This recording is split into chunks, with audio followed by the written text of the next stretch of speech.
Internet. Get the mic close so you can hear me. Hello. Welcome to Popcorn Chicken. We're going to talk about Andor, episode 7.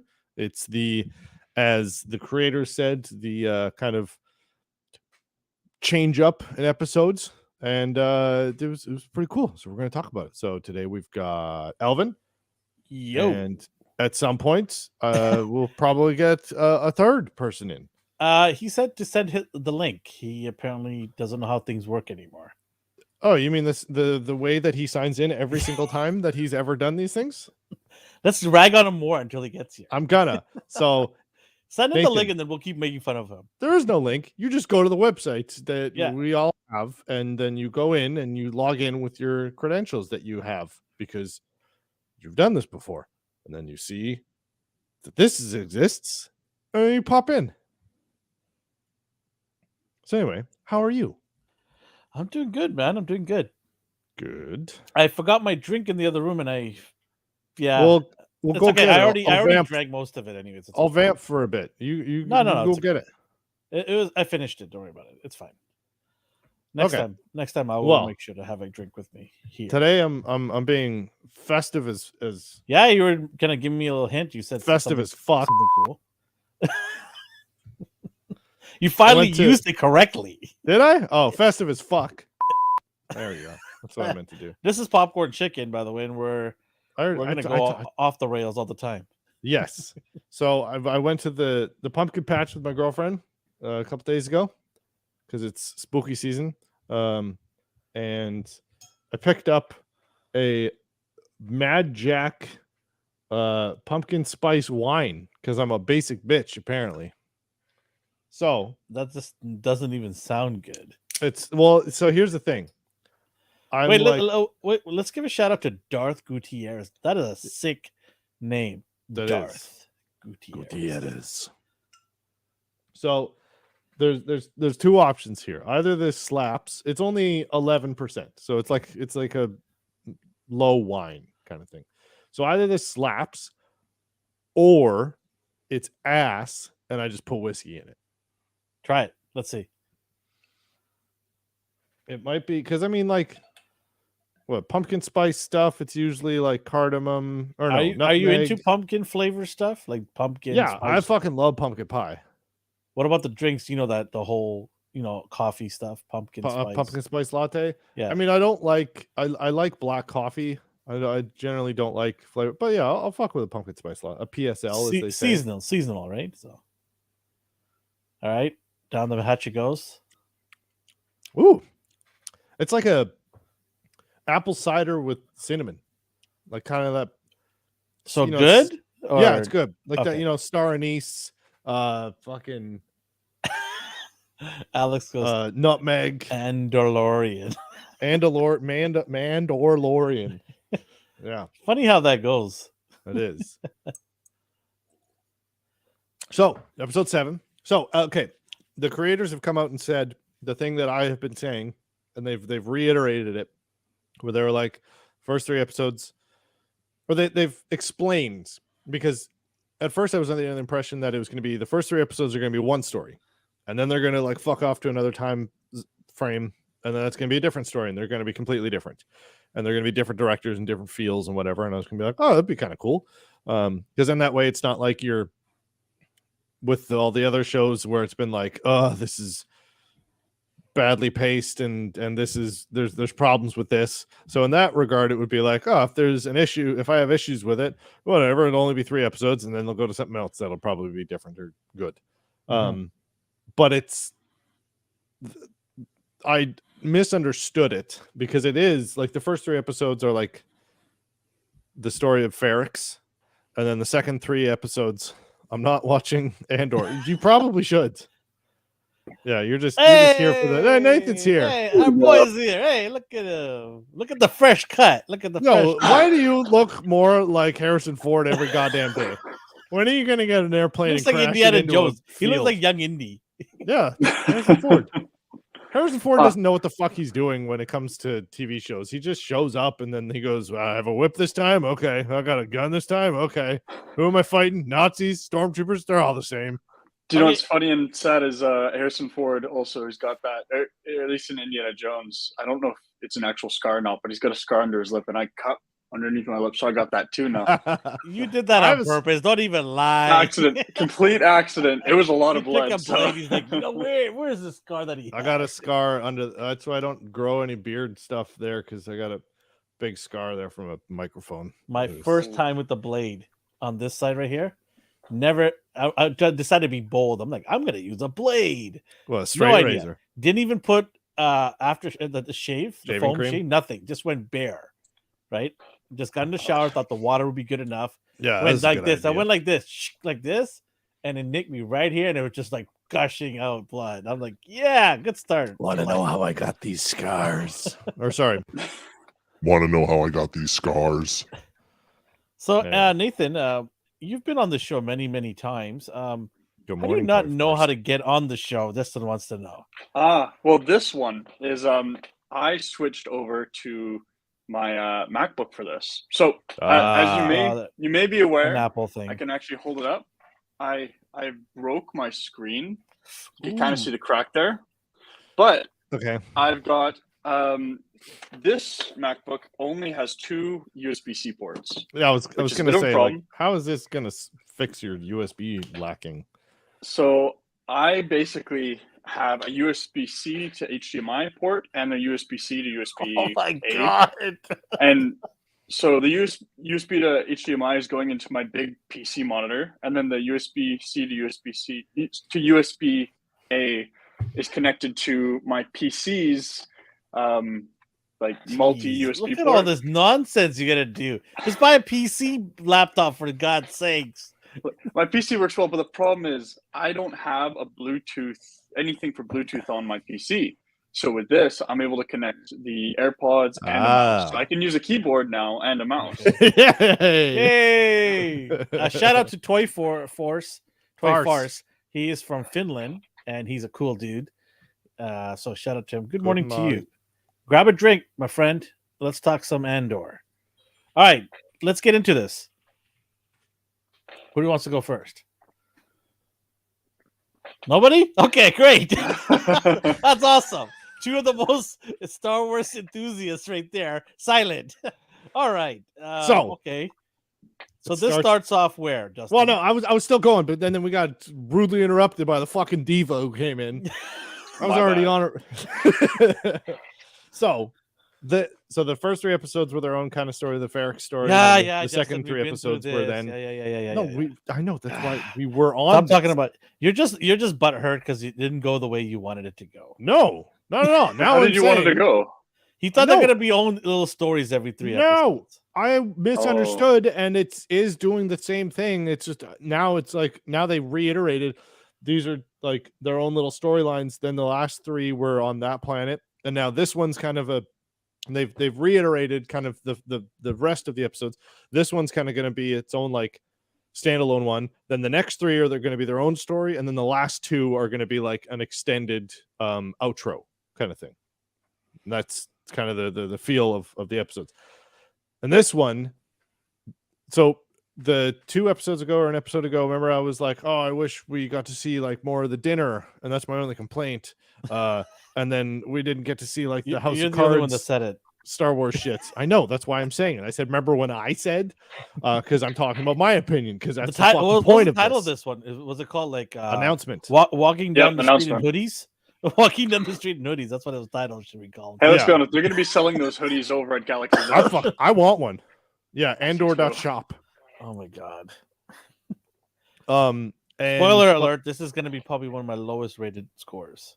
I would imagine. I was going to say it's probably for me too. Not because of any problem that I have with it. It's just this was a slower.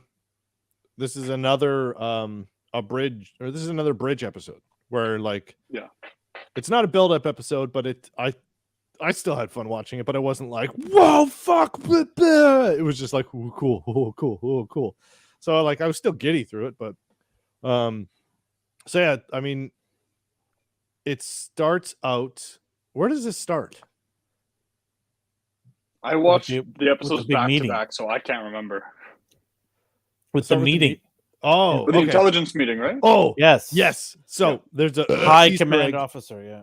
So Palpatine's this buddy. is where they start the beginning of dissolving things, and it's like a post 9/11 thing where they're like, I like how they introduced a bill that is like, we're merging the Navy, the secret intelligence, the CIA, or whatever the fuck. Navy.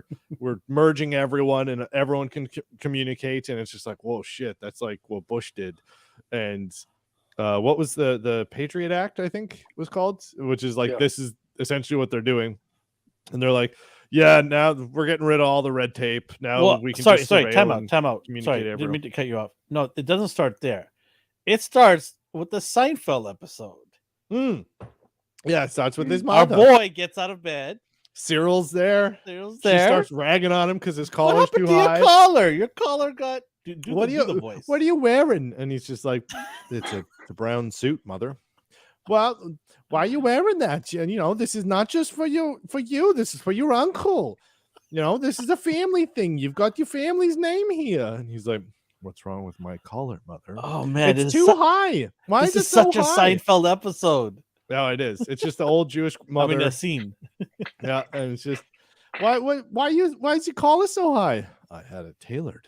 Well, it just screams, I need approval from people. And then he sees the news feed from the HoloNet, and he's just like, what happened? And she's like, oh, there's some robbery or something. I don't know. And I don't know. Do you guys find that weird? That like the TV set? Usually we see like the holograms of everything, but this was an actual screen. Yeah. Looked kind of odd. I mean, I think it's to kind of highlight how poor that planet is. Yeah. And how behind it is versus the rest because I of mean, the it galaxy. kind of like harkens back to like the original trilogy where it's like what future technology looks like from in the 70s, and it's like the old style like news reports. So it kind of had that feel, like what they tried to do with the fucking Skittles brigades, but failed miserably, where they're like, we're gonna reference something from like the 70s that's cool and how things were. But it's like Newfoundland. This is like Newfoundland. It's really behind. It's got old technology. Sure. That's a shout out reference to that people will Newfoundland. fucking get. And if you don't know what Newfoundland is, go look it up on a map. Yeah, it's like it's the furthest Irish thing away from us. It's like if it's like Somerset but Canadian. Yeah. All right, so they're we get the harvesters. Seinfeld episode, right? The shout out to Blue Milk. Disney needs to get on that. Boy. They need to partner up with someone to get some blue milk going. Yep, I'm all about that. Then we get the big walk in, the big meeting with everybody in there, and this guy is even higher ranked than the gentleman that we see all the time. So you know who that is? Yes, from the animation, right? Well, yes, but also from the original trilogy. That's Wolf Yularen. He was in the original movies, the in A New Hope. I don't think he had any lines in it, but he was just the mustache dude in the background, and he's still alive. Wow. Well, yeah, he lives. Well, here's the thing too. It's cool seeing that guy and him having lines in this and being confirmed to that, because he was a big part of the Republic. Like he worked beside, and he was always like a good guy, but really you see like, nah, man, he's just all for the cause and his job. Yeah. It's all about because the rank, like right? he it's was all about the benefits, pension, and all that. Absolutely, stuff. Yeah. Right. And because he was like worked a lot with Anakin and Obi-Wan, and sorry, Dio wants attention. And so he was like working with really closely with Anakin and Obi-Wan and stuff. And then Order 66 happens, and he's just like, whoa, those rebel scum, fuck them, and just moved up through the ranks. And now he's been promoted a bunch, and it's just like, whoa. That also too. I don't know if we've seen this yet, but Deirdre, when she was walking out, she was wearing Luftwaffe pants. Yeah, they're MC Hammer pants, I call them. Yeah, well, the Star Wars MC Hammer pants. No, they're Luftwaffe pants, which was what the Germans, right? The SS, the Nazis wore. Are they the same as Jodhpurs? No, because I know Jodhpurs are a little different. So hammer pants. Here's a Hammer fashion. pants, yeah. Here's a fashion lesson for y'all. Hammer pants are tight ankles, and then they puff out. They're like Aladdin pants. Yeah, right. parachute. Right, They also call puff- them parachute pants. parachute pants. Yeah, Luftwaffe Yeah. pants are tapered and they puff out at the pockets only on the side, not in the back, not in the front. Parachute pants or MC Hammer pants puff out everywhere. Right? Yeah. They're just like tarps that you fucking like elastic around. Do you your own ankles. both of them? Because you're very, very descriptive. No, I don't. I've always just Oh, thought okay. Luftwaffe Just checking, pants just were check- just cool. check. But I mean, you could rock it. I think. I want I them, think and you I could hope rock that them, this. yeah. I hope this show is bringing back. We definitely need a new name for them because Luftwaffe is, it's got some. Next Got year's some history Halloween behind costume. The only time it is acceptable to wear Luftwaffe pants is if you're cosplaying some Star Wars shit now, and I'm okay with that. But yeah, she was wearing those, and I was like, "Wow, Luftwaffe pants, cool!" And I'm the only person who has screamed that with excitement ever. And so now, and we get the meeting. We get Wolf Yularen, who's just like, "Yeah, we're taking away everyone's rights. We can surveil anyone, get information, whatever." Palpatine. I spoke directly with Palpatine, and he's just giving us. So that's the first time we hear that name in the show. Mhm. Yeah. That's not a name you just throw out there. That's the big name right there. No, I think. No, that's the first time we hear it. I went did back we? and checked. Oh, you did? Okay, I was Yeah, gonna they say said I Emperor thought or Mon Mothma. Oh, the Emperor. Yeah. Yeah, Palpatine. I guess that's and somehow he's back. He's still alive now. I know. Somehow Palpatine Spoiler alert. returned. Somehow he's If you returned. haven't seen the new trailer, which is a good thing probably for a lot of you, if you haven't, Yeah, seen just it. don't watch them. Yeah, that's just skip right through it. You're not gonna miss. They're not anything. good. The first one's good. First one's good. The first one's only First one's watchable. Sorry. The only reason why it's watchable is because it's a rip off of A New Hope, which I'm okay with. But I definitely I only watched it gotta because of acknowledge the that. hype. I'm like, oh, this is gonna be awesome. And The that was- introduction of Kylo Ren was really good, and Harrison Ford in there, and like how he died, like that was all very well crafted storytelling. how he died, you thought that was great? I cried when he died. Yeah, I cried too, but for the wrong reasons. I was like, what the hell? This is how you kill this You guy? cried out of rage. You're like, Yeah. no. What are you doing? Like, No, I thought that was you're gonna kill the guy to do it properly with somebody more, I had somebody it spoiled more, for me. of an adversary. Not You had it his son. spoiled. I magically didn't.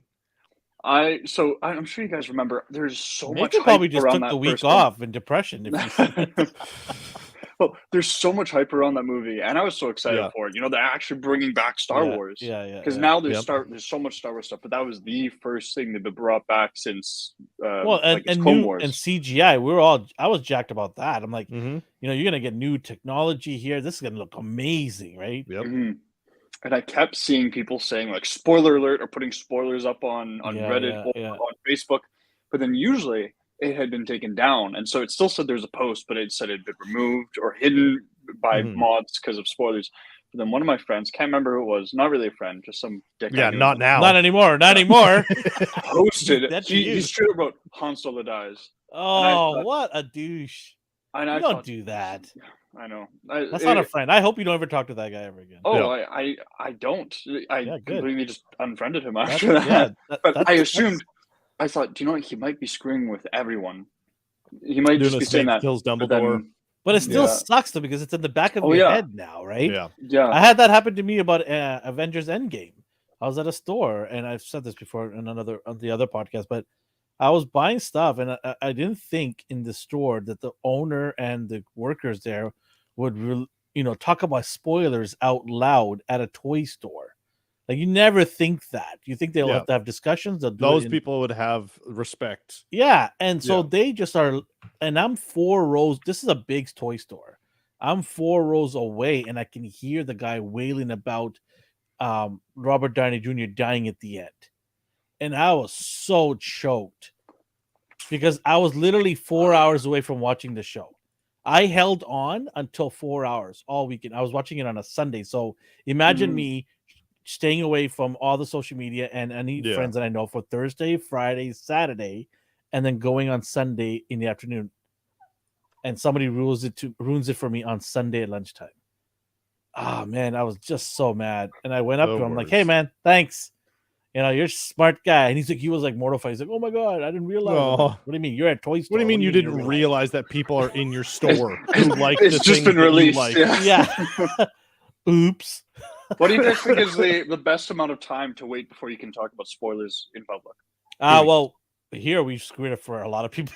Yeah, but this 2 is weeks. different. This is This No, is I intentional. meant like the Controlled. A&R team. We just spoil everything. We never wait for give nobody. spoiler alerts. We warn them. They know. Yeah.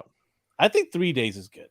3 days? I think when you get out of the weekend and you're on a Monday, it's fair game then. Because if I you're a think big that could be a fan, little you'd find a slow. way to watch the movie or TV show. Yeah. Yeah, but even if you're a big fan, sometimes just some stuff happens. I like giving Well, it how- at even least if a we- week. Even if you wait 3 days, with today's social media and the just the natural reaction for you to go and open one of those social media platforms, Oh yeah. it's like you're playing with fire here now.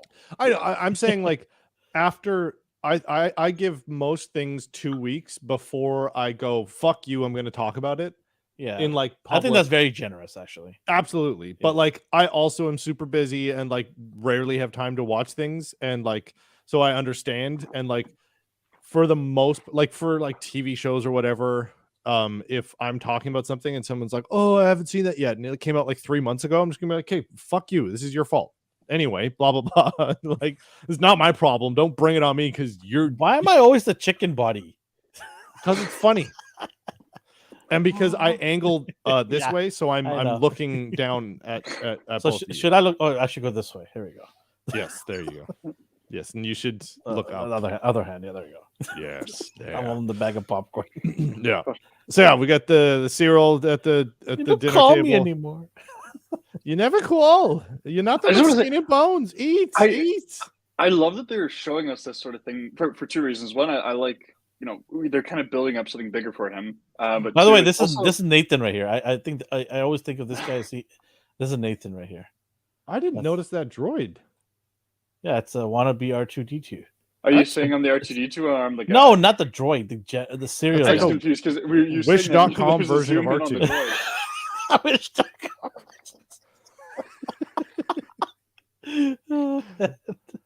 That's good. I like that one. That's good. I love Yeah. how they're showing us this. It's like, because usually we see like main characters in Star Wars Yeah. going through all this epic stuff, but he had this big event and then he goes home and he's just like, He's such a hate loser everything. at home. I've But lost this is my like job. one of that's a good point, Nathan. Because this is like one of the first times we just see a fucking Joe Schmo who isn't the mother of the son of God or like the fucking. But isn't that a whatever. waste of time? Like I don't care No. about Josh Mo. I kind of want to You do. I do Elvin, not care. correct about me if I'm Cyril. wrong. The only Cyril cereal I is care is one not of- even him. It's the box that he's holding in over the bowl. Cyril's one of my Building. favorite characters. Like Cyril's when one of he- your favorite characters. Okay. When he shows up, Oh my I God, am I'm glued leaving. because he was an amazingly written character. He's an And idiot. He is. He's an That's idiot. his purpose, though. is Yeah, I that don't want to he's see an kind of- idiot all the time on the show. He wants justice, and we saw later when he's getting interviewed by like he's just like gets hired at Yeah. a call center. His uncle pulled in a big favor, and now he's working at like a fucking He's a call telemarketer center. now. Yeah, exactly. Yeah, and so now he's just working there, and like, oh, you worked at Ferrex, and then he just like he starts welling up, and he was just like, two of my friends died. I was fired for wanting justice and wanting order, and blah blah blah. And he's like, well, we should edit this before anyone sees it, and yeah, you get to be in. Is he turning into like a suicide bomber? Like what's he doing? Oh, you mean like he's Yeah, gonna he's go just- postal? I Yo, think he's gonna blow up that place.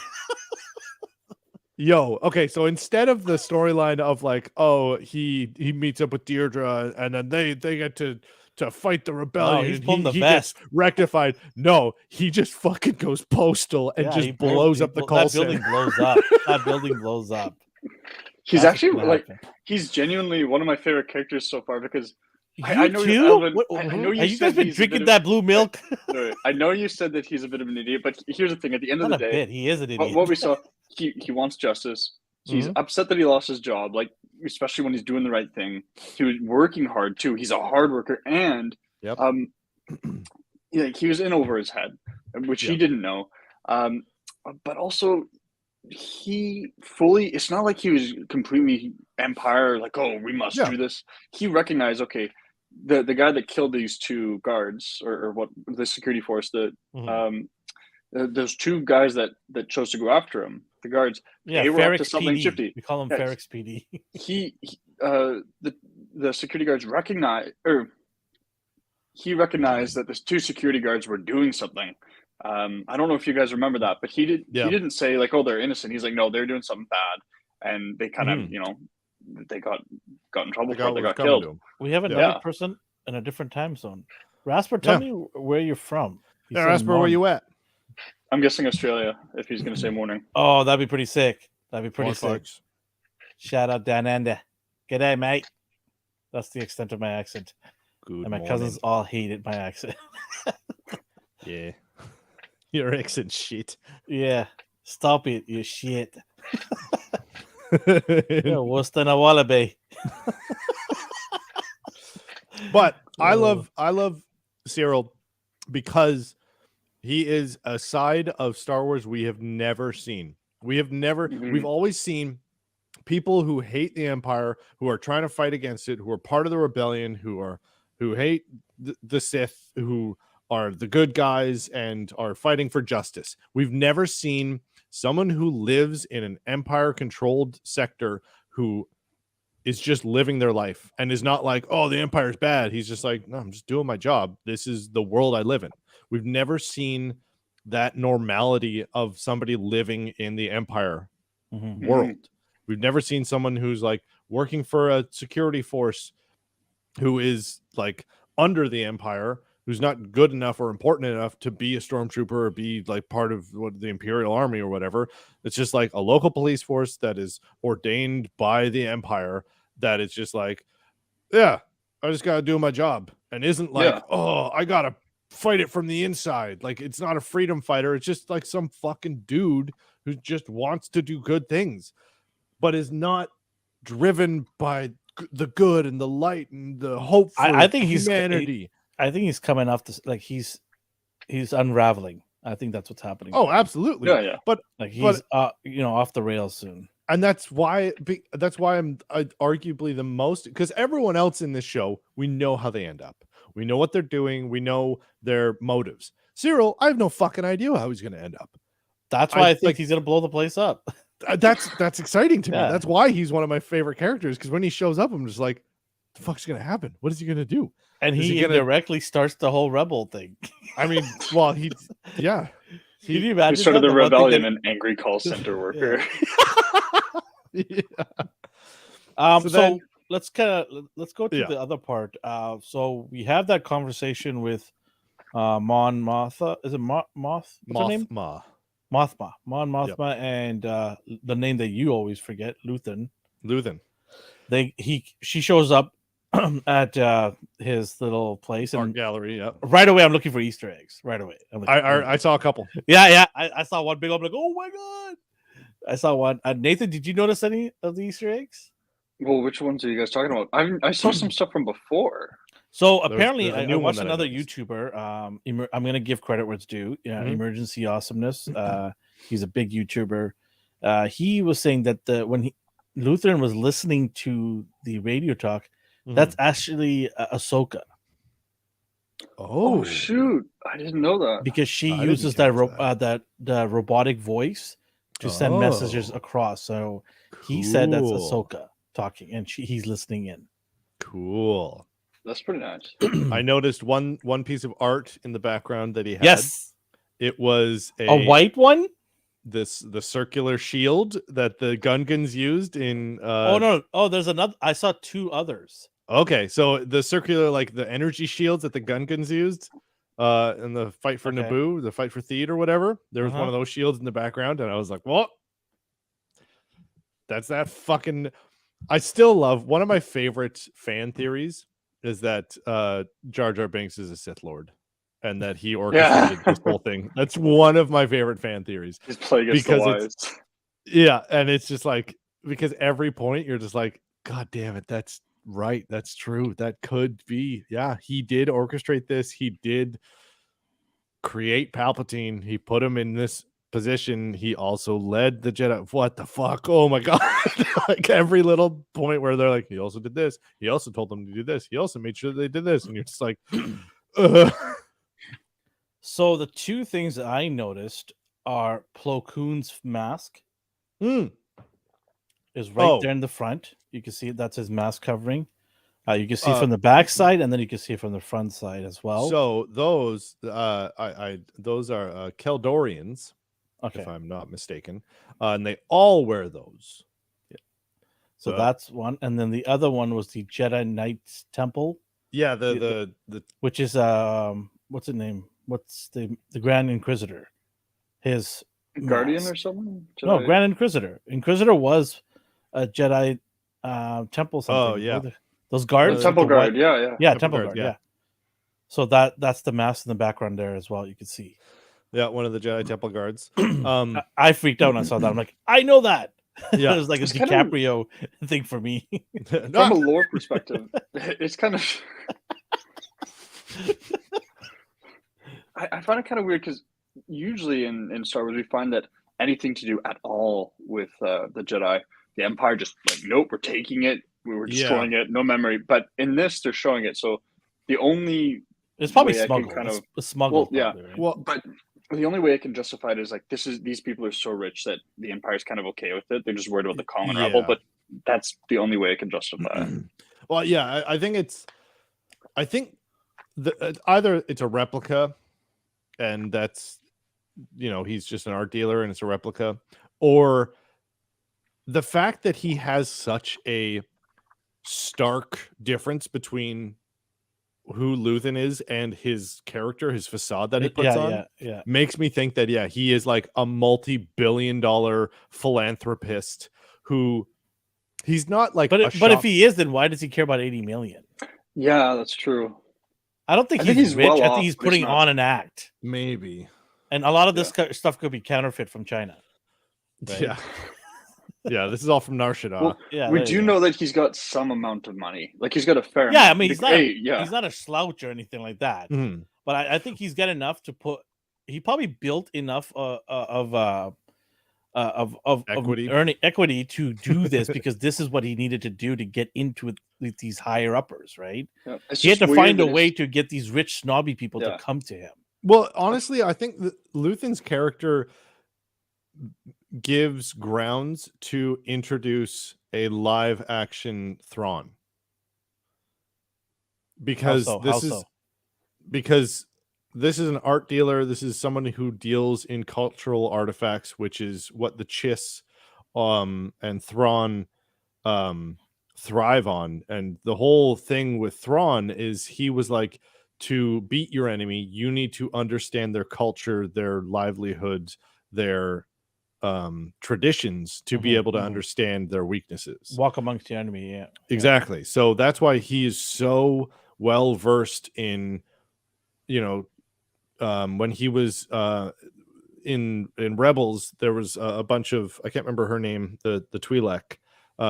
He knew all of the different ornaments that they would use and the family heirlooms and stuff. And he's a very learned person as far as like different alien species' cultures, and then he would use that against them and try and find weaknesses and use it against them and break them down. So I think that would be an interesting. It wouldn't be a long stretch to have some interaction with Thrawn, because he's still alive at this point, is he not? Yeah. Mhm. Yes, he is. I don't know that there's ever any part where he dies, but I could be wrong. Doesn't he go off into space and we can't? Yeah. find him? I was gonna say with Ezra, yeah. Yeah. So he's in Hmm. hyperspace, which is Yeah. So they're having this conversation, both Lutheran and Mon Mothra, yeah. and She has no idea that he was doing this heist, which is now news to all of us. That she was And- like, "Did you do this?" And he's like, "I loved that interaction." Where He like, will not tip his hand.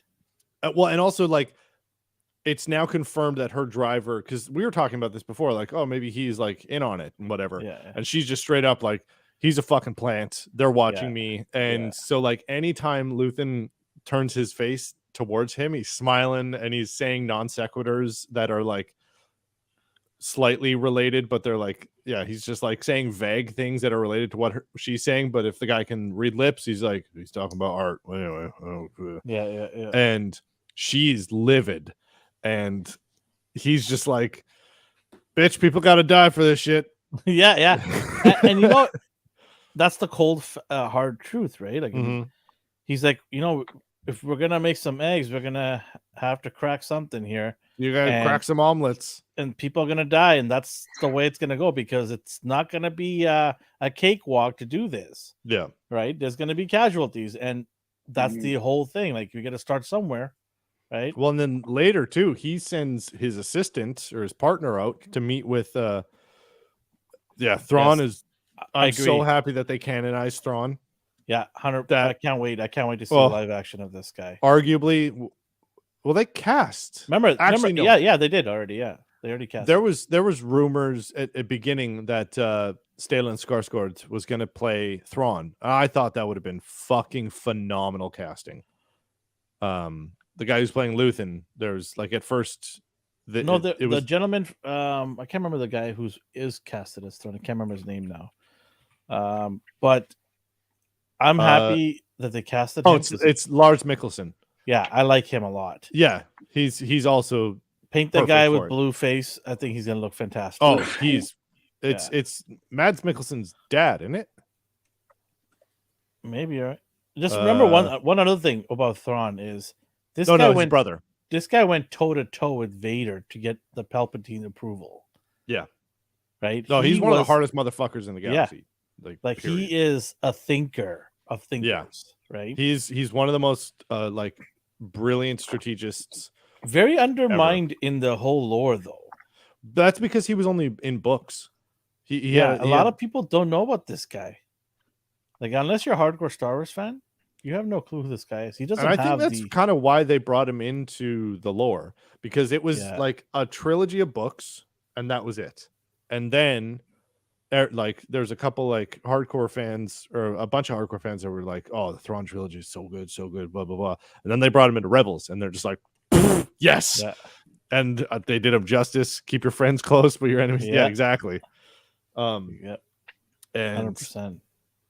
So yeah, the talks that they had between Stellan, what's his name, Luthen, and Mon Mothma. You're never gonna get that name. No, I just know him as Stellan Skarsgård.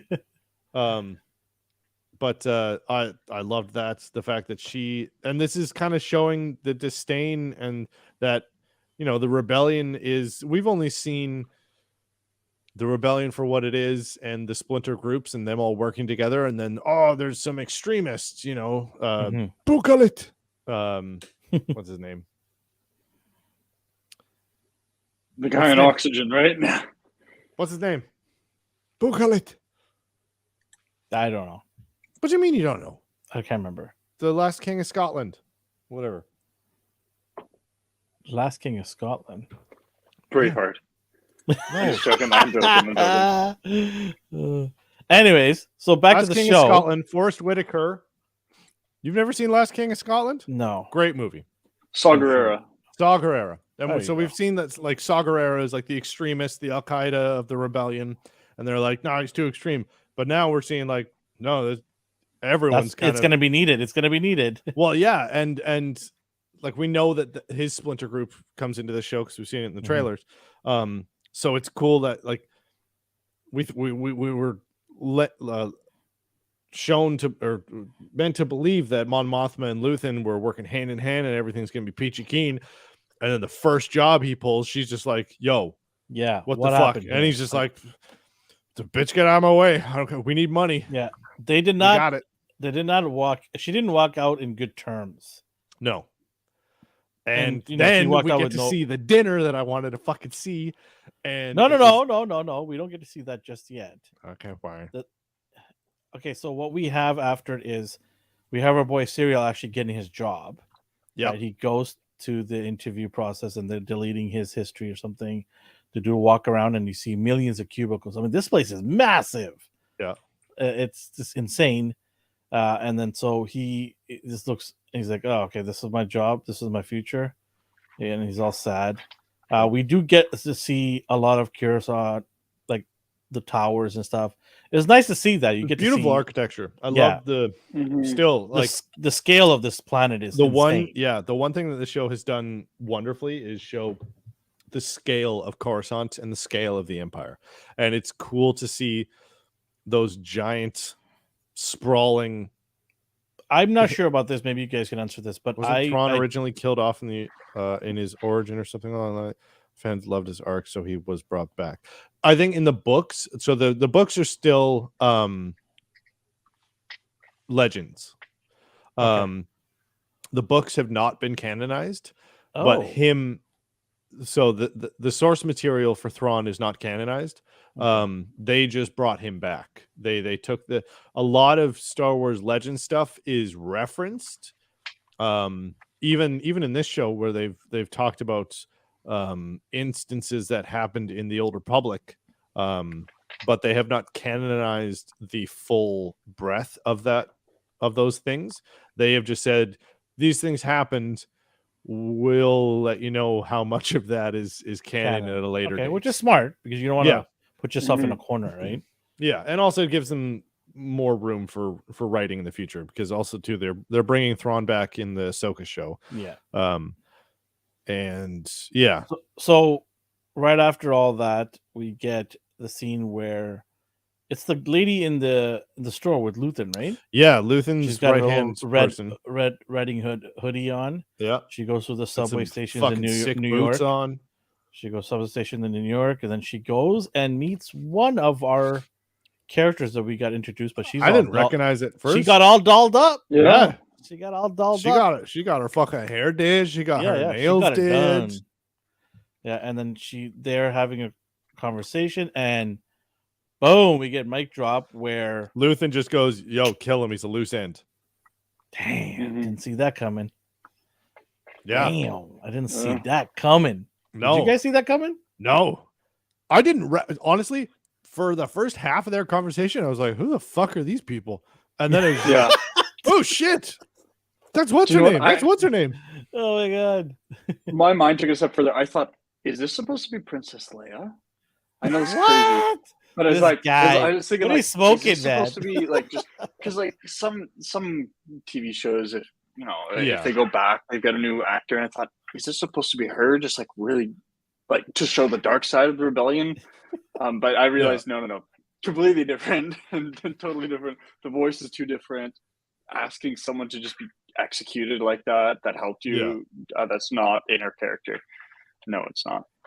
Yeah, so they're discussing, and then she's like, you need to dispose of this guy. He knows all about Luthen, and we don't want any of this. Yeah, this is a guy with Luthen in his mind. We don't need that.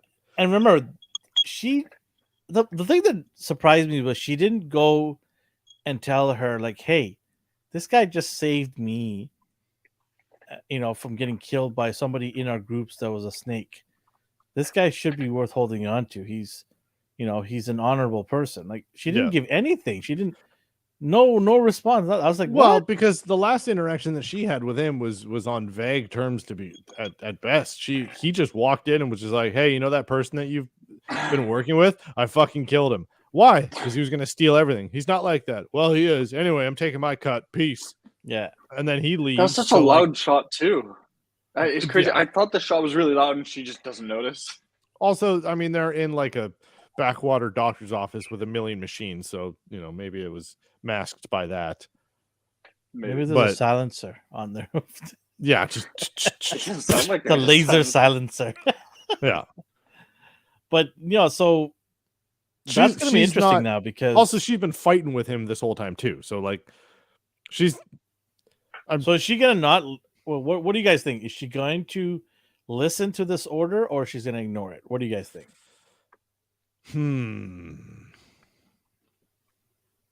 I don't know. I think that... Well, you got to pick one. Well, he's in gonna jail break him now. out of prison. I think she's he's going to be in jail now. The one break him out. So, oh wait, no. Or So- maybe he meets Saw Gerrera in jail. or somebody weird who works for him. Yeah, Yeah. there- I think there's Saul a- Guerrero breaks. we're him out getting of another prison. heist. The fact that we're getting 2 heists in a fucking TV show, that's pretty good. So we get a jailbreak heist, we get a robbery heist, and this is the best show ever. We get House of Cards. Whoa! Let's No, fuck you. This is the best show ever. no, whoa! Relax. This No. is not the best show Fuck at you. all. This is not even close to the best show ever. Whoa, not even close. Yeah, What's- not even oh. close. What Star about Wars? You're talking about This Star or Wars in general? Mandalorian? You're talking about Star Wars or just everything Yeah, Star in general? Wars. Okay, if you're just saying Star Wars, let me get back to you on that. But it's not in my top 3. No, I'm gonna wait. Honestly, I'm still waiting for the end of this season. Yeah, let's wait till we get to the end. You're already saying and nominating this as the greatest thing but ever. I'm saying if this keeps at the pace that it's going, like and right now, again- this episode makes me wonder: do we even need a season 2? Oh, I agree. Because I'm tired Yeah, of I this think- prequel thing. So I want this to maybe end now. If this is what we're gonna keep getting, Prequel. Wait, this is what a do you mean prequel to a prequel? this is a prequel to a prequel. Yeah, there's a Oh, prequel to to Rogue Rogue One, One? which is a prequel Yeah. to A New Oh, Hope. I'm okay with that. I I'm think- okay with it to an extent. Like if we're gonna get walking I'm down okay with it 'cause hallways it's with good. hoodies, if we're gonna keep getting walking down with hoodies on all day long, I could. But care that's less what this anymore. show is supposed to be. Yeah, This it's is boring, espionage. in my This is a opinion. I'm spy just giving my thriller. opinion on it. We've It's gotten boring. so much Star Wars content that's prequel content. Like as in Yeah, I like, know, episodes and 1, that's 2, 3, and that's my Clone Wars. problem. Is here is like Mhm. let's kind of move forward here, people. No, Give me but- something. But the thing is, we've gotten I'm- so much I'm sick of- pre-Empire stuff, and we have so much crap that's like the sequels that Disney's pumped out. Like like episodes 7, 8, 9. We've got all that. I'm so happy that we have like the peak of Star Wars. I love the prequels, but at least we've got like the peak popularity of Star Wars, which is when the Empire reigned, with all that the terror associated with it. But haven't we beaten and- this with a dead horse already? Yeah, but Absolutely. there's so many. Yeah, but there's so many other stories that we What don't other get to stories? see. Give me an like this. example. Cyril. Andor. This Andor. Like, no, honestly, The Adventures of 100%. No, I 100% agree with you, Elvin. I'm tired of.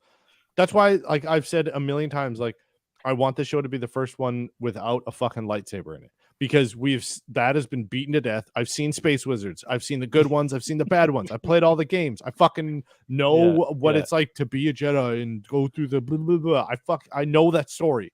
It's boring. If we're gonna do prequels, sorry to cut you off. If we're gonna not do prequels, boring, but like Jedi Fallen Order, that's a very good. Like that's one of my favorite games. Like Good that's game. one of the first games that I've like. I 100% at that game. I found all of the collectibles, Whoa, what are we all the drinking story here? things. What are we drinking? Yeah, Don't you open know, bottles we're without drinking- telling us. So I finished on. I finished my cocktail, so I'm moving to straight whiskey now. You made missed what Justin is drinking. Justin, you want to Yeah, show what what is- you- I went to the Just pumpkin patch and I got some pumpkin wine. pumpkin wine. Yeah, it's 11%. It's pumpkin spice wine. It just tastes like apple, like Nathan, hard there's a apple huge cider. pumpkin patch right by your house. Yeah, Steve's there, in, right? there are, Yeah. but I've never had a pumpkin one before. I know pumpkin it's- beer. It's just that- like it says is that- pumpkin wine. See, this is the reason why we should do a show in house. But is it regular wine with like pumpkin and stuff added to it, or is it a wine made from pumpkin?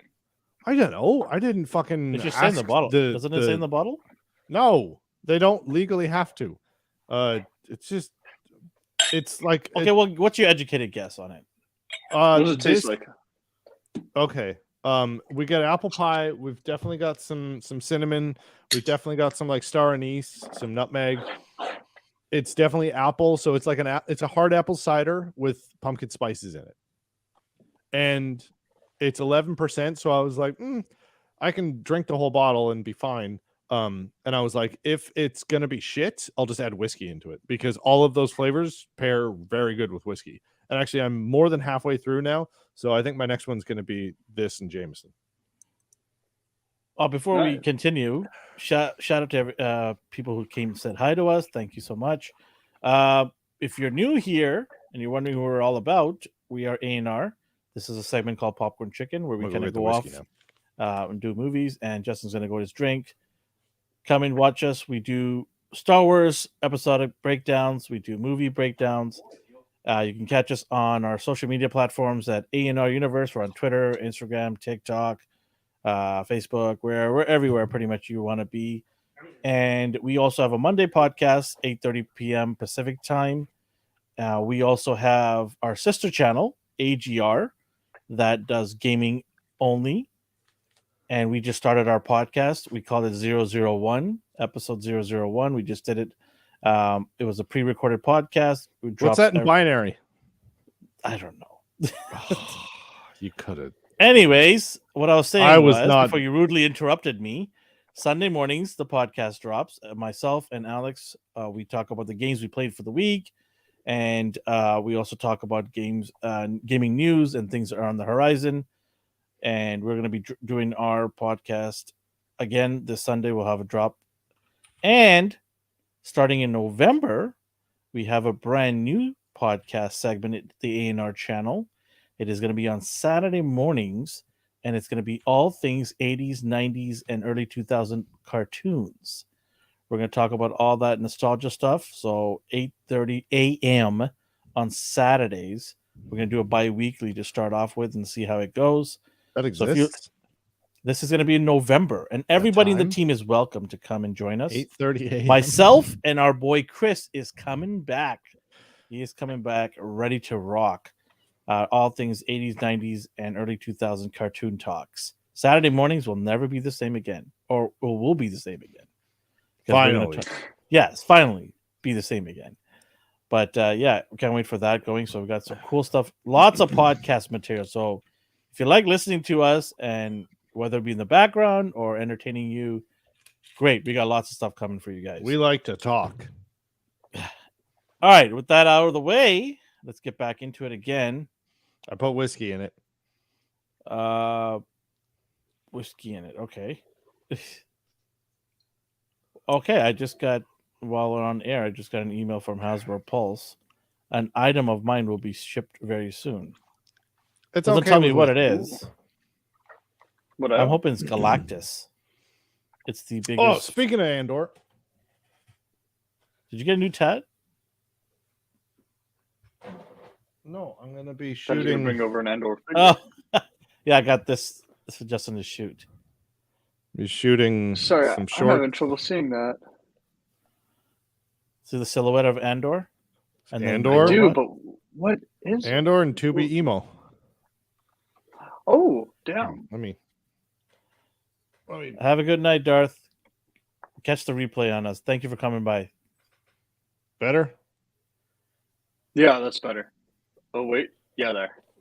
Nice. Open it. You have to wait for the Yeah, short. you gotta The subscribe. unboxing. Yeah, fair enough. I just got That's the Obi-Wan Kind of the Kenobi. fucking point of us, dog. I just got this Obi-Wan Kenobi figure. I might burn it. Whoa. Okay, no. Whoa. He showed that to me. I think So it's a I sin. showed up at Hold the on, office. hold on. Burn Ian McGregor. I showed up at the office and he's like, "Yo, okay, which figures do you want to make shorts of?" And he like handed me a pile, and he was like, "Oh, you should do him." And I looked at him and I was like, "Who's this cunt?" Because Wait, who why do the you wanna fuck burn is it? that? Who is that? It's ugly. It looks nothing like Ewan McGregor. Yeah. And You I was want like, this? I You don't want remember this? him wearing a blue jumper. Do you want this, I'll have it. Nathan? Then Yeah, you can have it, actually, I'll but you have better that. show up at the office then, because you haven't Do you showed know up in what's a while. sad? Do you know what's sad? I've got a friend. In He and his need? brother they loved the Kenobi show, What? and the only reason why they liked it, I know they're gonna deny it, but the only reason why they liked it is Ian McGregor. Oh, that's the only reason to watch it. No, That is- straight up. Yeah, it is. Even then, it's It's the kind of only like reason to sad to watch that see show. him like that in that state. Like, Yeah. okay, I had a talk earlier today, and I was like, Book of Boba Fett, it's not good. There is a good show in it, and again, when at some point in time, I'm going to edit that He's all TV yours. show. He's all yours. I'm not going to even edit open that it. show, and I'm going to make because in my head, I know that there is a good show in there, and it just needs editing. But If you delete all of Reba's scenes, you'll be almost fine. And then the scene where he's got Leia underneath the no, trench coat. I'm talking about Book of Boba Fett. There's Oh, I nothing see. that you Oh, can I do see. to Book of save. Boba Fett. Okay. There's nothing you can do to save Obi-Wan. That show's just garbage. The only good thing in that is that Ewan McGregor and Well, at the end was nice, even though it's not possible for him to be a full spirit ghost. but no, Force even ghost. none of that was good. It was cool to He see didn't finish his Obi-Wan. training. How's he a ghost? Yes, exactly. I don't understand. We got to see Like, you're breaking Star Wars Qui-Gon. rules here. We got to see Qui-Gon again, and it was like, oh, neat, he's here. I wanted more, but I guess this is fine. The only good thing was you got to see Hayden Christensen and Ewan McGregor. And they didn't even CGI his face. Honestly, the best part of the Obi-Wan show was seeing the interviews and the press buckets that they did when you got to see Hayden Christensen and Ewan McGregor Nostalgia together, right there, yeah. being just homies. And it was like, Yeah. that was nice. The show, garbage. But seeing them just being fucking buddies, I loved that. Yeah, that was good. But so speaking of homies, we're getting back into the show here. Deidre hangs out with the homie who's sleeping, wakes him up, says, "Hey, can you do me a solid? I need you to look up some information." And he's like, "Which sector?" And she's like, "All of them." Damn, dude, you just got screwed. You better call in. Your weekend is screwed. But she ain't playing around. Yeah. She ain't playing around. She got the intel she needed. Then they have the big meeting, and then this is so good. Then what's his name was just like, "Hey, I need to call this bitch out," and he's like, "Oh, is this the right forum for this?" And he's like, "Yup. She's been undermining this. She's been going behind my back. And she's doing all this." And she's just like, "Yeah, I have been, because this has been stolen. This, and now I have proof of this." And he's like, "Well, he told you that you need to stay in your lane." And she's like, "No, he told me that I need to come here with evidence." And he's just like, "Do you got evidence?" She's like, "Fuck yeah, I do. Here's all my evidence. Here's so my yeah." So and before there's two scenes you're missing before all of this, but yes, that's what's happening. That's such a good scene. There's yeah. Well, we got your favorite scene. You're forgetting about your favorite. I know. scene. I know. Okay. And then he's like, "Oh, well, this isn't in your district." And she's like, "Do you think the rebels give a shit about lines that we drew in the map?" And he's just like, "No. Are you saying that the work that I did is not important?" And she's like, "Work either dies or it improves or changes." And he's just like, "Okay, yeah, all right, yeah." Or no, what did she say? She said, what was the line? She said something like, "It either dies or it adapts." Yeah. And it's just like her boss, he's like, "Do you think all this work that I did is not important?" And then she didn't back down. She wasn't like, "No, it was really good." She was like, "It either dies or it improves." And he's just like, "Okay, oh shit, girl, all right." I thought that was a little lame, because if you ever talk to your superior ever like that, you probably get done for. Not in the Imperial Army. Not. But you saw the way she said it. A little bullshit. A little bit. I call that bullshit. Wait, you saw the way she said it though. As soon as she said it, it looked like she regretted it. But she was like, "Sir," she should have been regretting it. She should have been beheaded after that, right? But he's in a position where he needs people to work hard and really like focus on things that people aren't quite always thinking about, and she's doing that. And I don't know. I think he knows that she's a benefit. I don't know. He's in her corner, like absolutely, and like even the talk that he had before because he kept her aside, and he's like, and that's why he talked to her, because he's like, "I need evidence," and that's not him saying I don't believe you. That's just saying I'm the head of this committee, and in order for me to say that you are right, I need you to give me hard evidence. Yeah, so why? Because then if I just go, "No, I do think you are right, and I believe in you." He did that. He did. No, he without any evidence, he greenlit her. No, saying that you're awesome. Said, I have evidence. You're better than everybody else here. Like, she presented evidence. She presented what evidence. Did she present? He said, "Do you have hard evidence?" She said, "Yes, I have hard evidence against this and this and this and this. They've been doing this and this and this." And he went, "Okay." She doesn't, because remember, she went to the guy to get the evidence. She has no idea. So then we're just assuming that time has passed and that she got the reports and the evidence or whatever. But she doesn't, because she did. She would have presented it at that meeting. hold on. This is the only reason why what's his name now knows that she was doing this, because she already got all of the files. So she has all of the files. So essentially what she was doing, she was like, I already have all of these dots that I want to connect. I just But she don't hasn't have connected them though. hold on. I don't have the material. I don't have the paperwork to show me these dots. So then she was like, I need all of this material on these sectors, all of them. And he's like, okay. So then he sends it to her.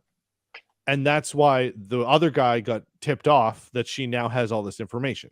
So she had already connected the dots. She just doesn't have it in writing. Now she has the writing. And now she's saying, fuck you, I have the writing. You've been trying to stonewall me this whole time. Now I have everything. So now I'm saying, yes, I have this paperwork.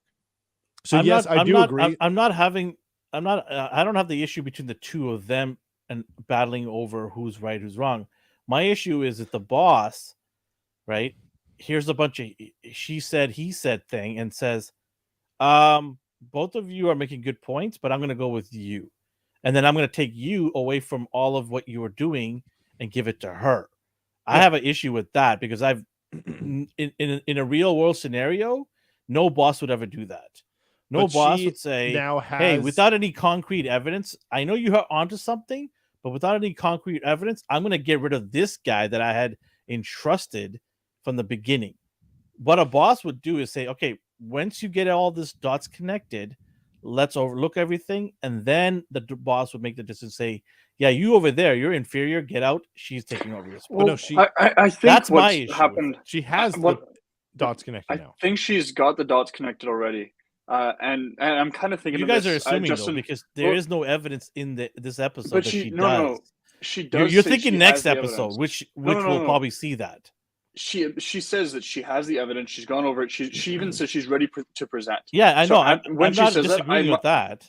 I know, but when she says that, you have to assume that, okay, she's got everything figured out now. But as a boss, you don't assume. You can't assume as a boss.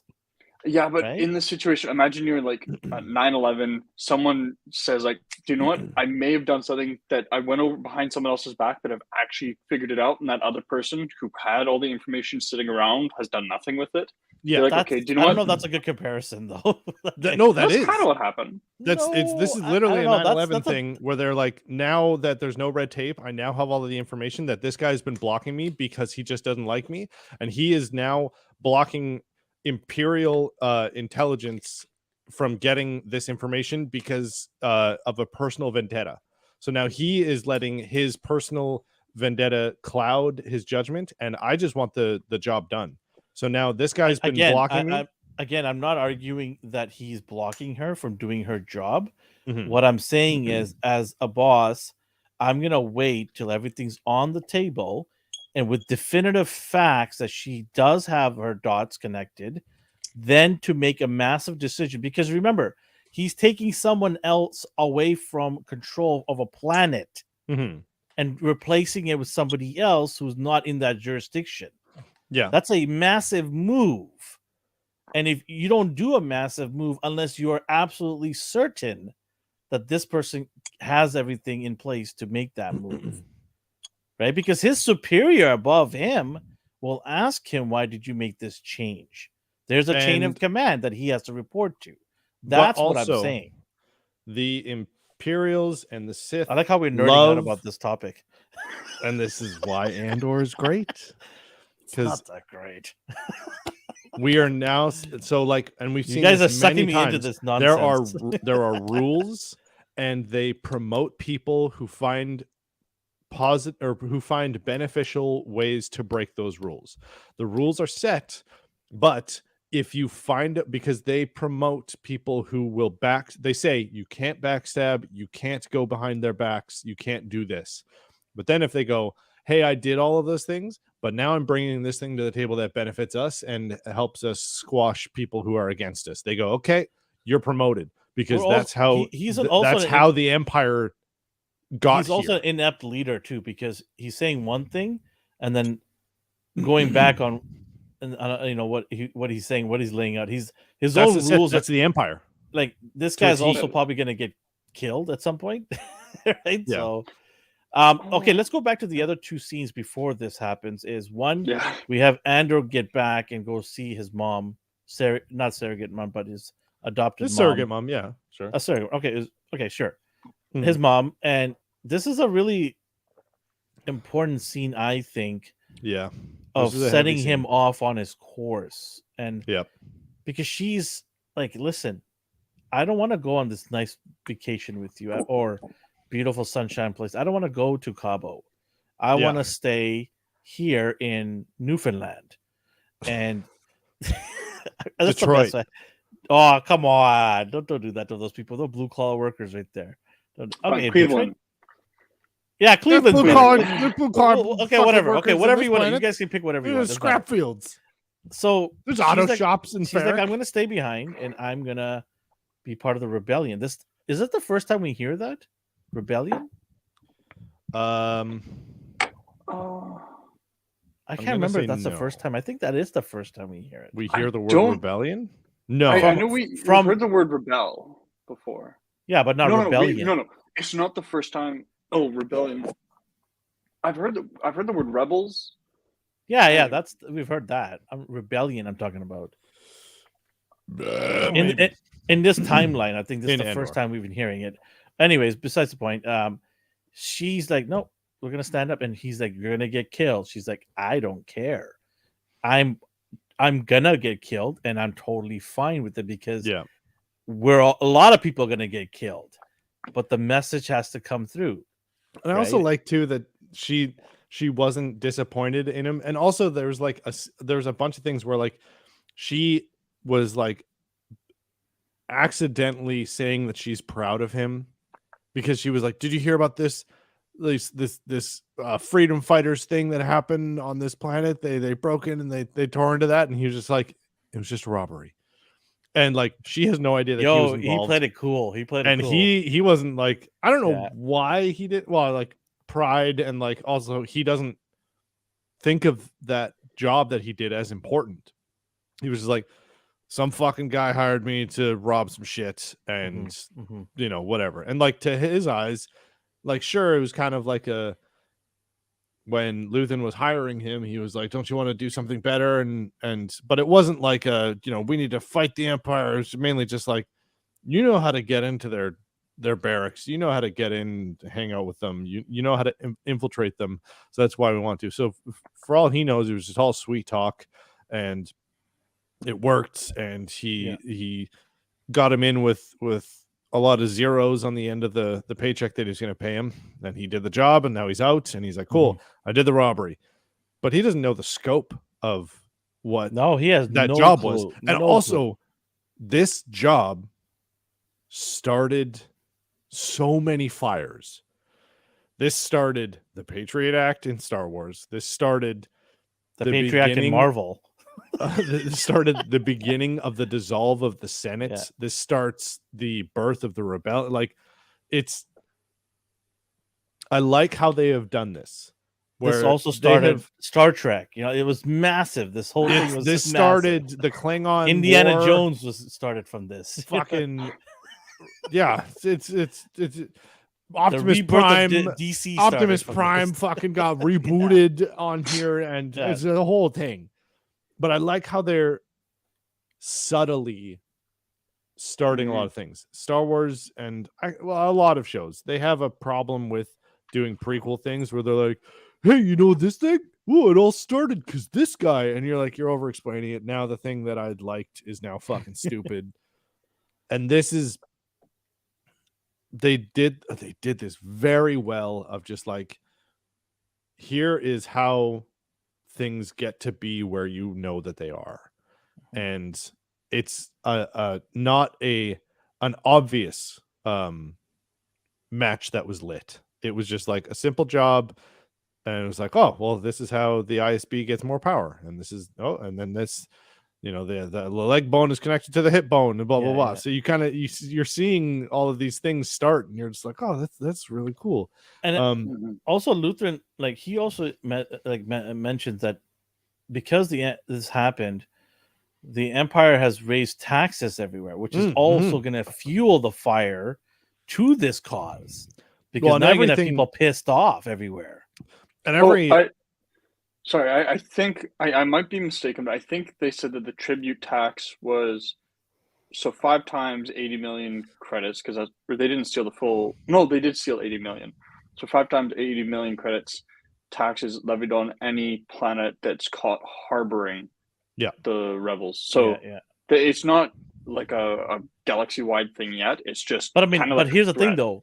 if they don't, the Empire can just comply, go, yeah, you're harboring tax. rebels. Totally, and we see how they're dealing with. It's a crime political later. move, right? And like, yeah, it is. Like when we jump ahead to Andor when he's on Cabo, and then he gets like caught up in some shit, and they're just 100% he's on Cabo, 100%. Yeah, oh yeah, Cabarelia. He is having himself a time, though. He is. My man. He is. He's got a girl. He's just like, oh, we're out of. He's got a bag of powder. He's just having himself. He's having himself a time. He is, and then he gets like caught up in some local shit. And then that was just comical, man. And this is the and we get to see our robot. Well, we K2, see is it K2 or a version of him? Yeah, one of their what are they called? Detention droids or security droids. Yeah. We see one of them. Actually, I've got a picture, a slide, right here. We get to see one of the K2 units. So the trooper that comes to him, are those shore troopers? Yes. Yep. Yeah, I got one of those guys somewhere here. I love the armor design for them. Yeah, I love it so much. Very tropical. It is. In fairness, like we see them here, we see them in Rogue One, which is also kind of appropriate considering that both the show and the movie that Andor's in are the only times we ever see shore troopers. Yeah.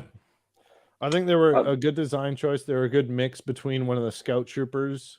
But this is such a what happened to him was such a dick move. And I would be pissed off. Like this guy did nothing. He was just walking. Yeah. Well, that's what they're trying to do. It's not Cabo, it's like Cuba.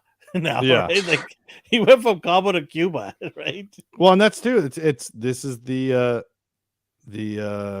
what's the turn of phrase? Oh no, here's the aftermath of my actions or whatever. What's the repercussions? Here's the repercussions of my actions. And like he gets thrown in jail because of his actions. He does this big job, which then makes the Empire squash down on security. So now like some guy stole a apple from a vendor. And he looked at him and was just like a dude in the area, and then gets like caught up, gets arrested, and they're just like, whatever, fuck you, you were loitering. This used to be a 6-month prison, but now 6 years. Fuck you, you out. I like how the short trooper goes, you're sweating. He's like, yeah, because it's hot outside. Yeah. Hello, there are 2 suns out here. Come on. That was good. It's Cabo. There's probably 4. Also, you know what we didn't notice? What? We're on a desert planet. Oh no, you're ruining it. But it's a beach. It's a There's beach. beaches. Yeah. So it's beach sand. Planet. Yeah. It's not a what was the name planet. again of the place? I can't remember the name. Niamos? Yeah. Is that the first time we're hearing this of this planet? I think so. I've never heard of this planet at all in any of the Star Wars movies or TV shows. So this is probably the first time. I'll quickly go back to one point from earlier when he's having the discussion with his mom. Sorry, no, this is like a scene ago. Yeah, that's fine. One thing I thought was really cool is this. So we all know that Andor is about the nitty gritty side of the rebellion, all the dark stuff that they had to do. That this is not all we're all good guys. It's very gray, very vague because they did bad stuff, as we've seen, and we see the one person who hasn't actually taken part in any rebellion stuff. All she does is she's got a gun right now, and she says she's going to, and she's all optimistic. No, Andor's mom.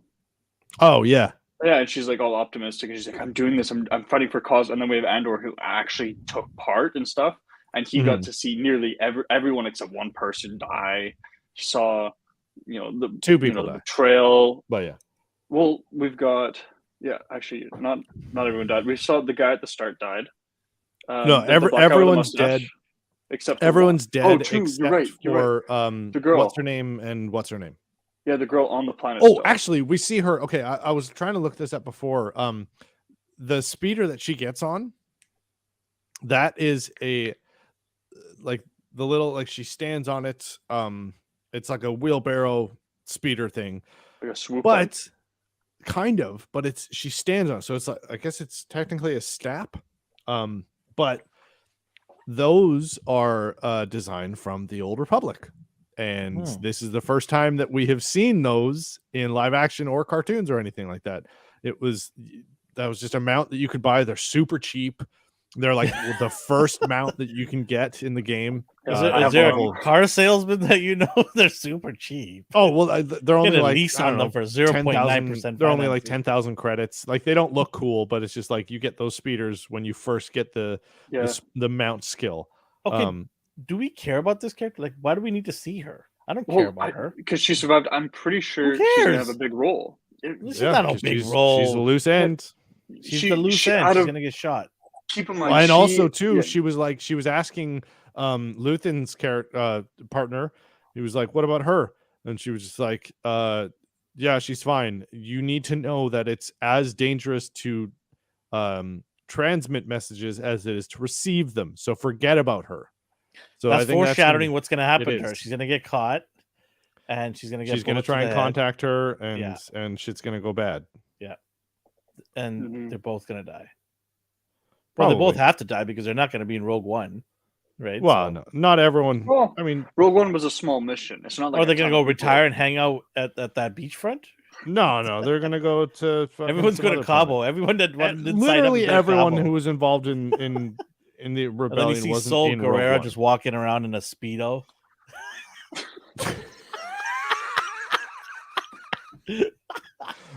Join my forces.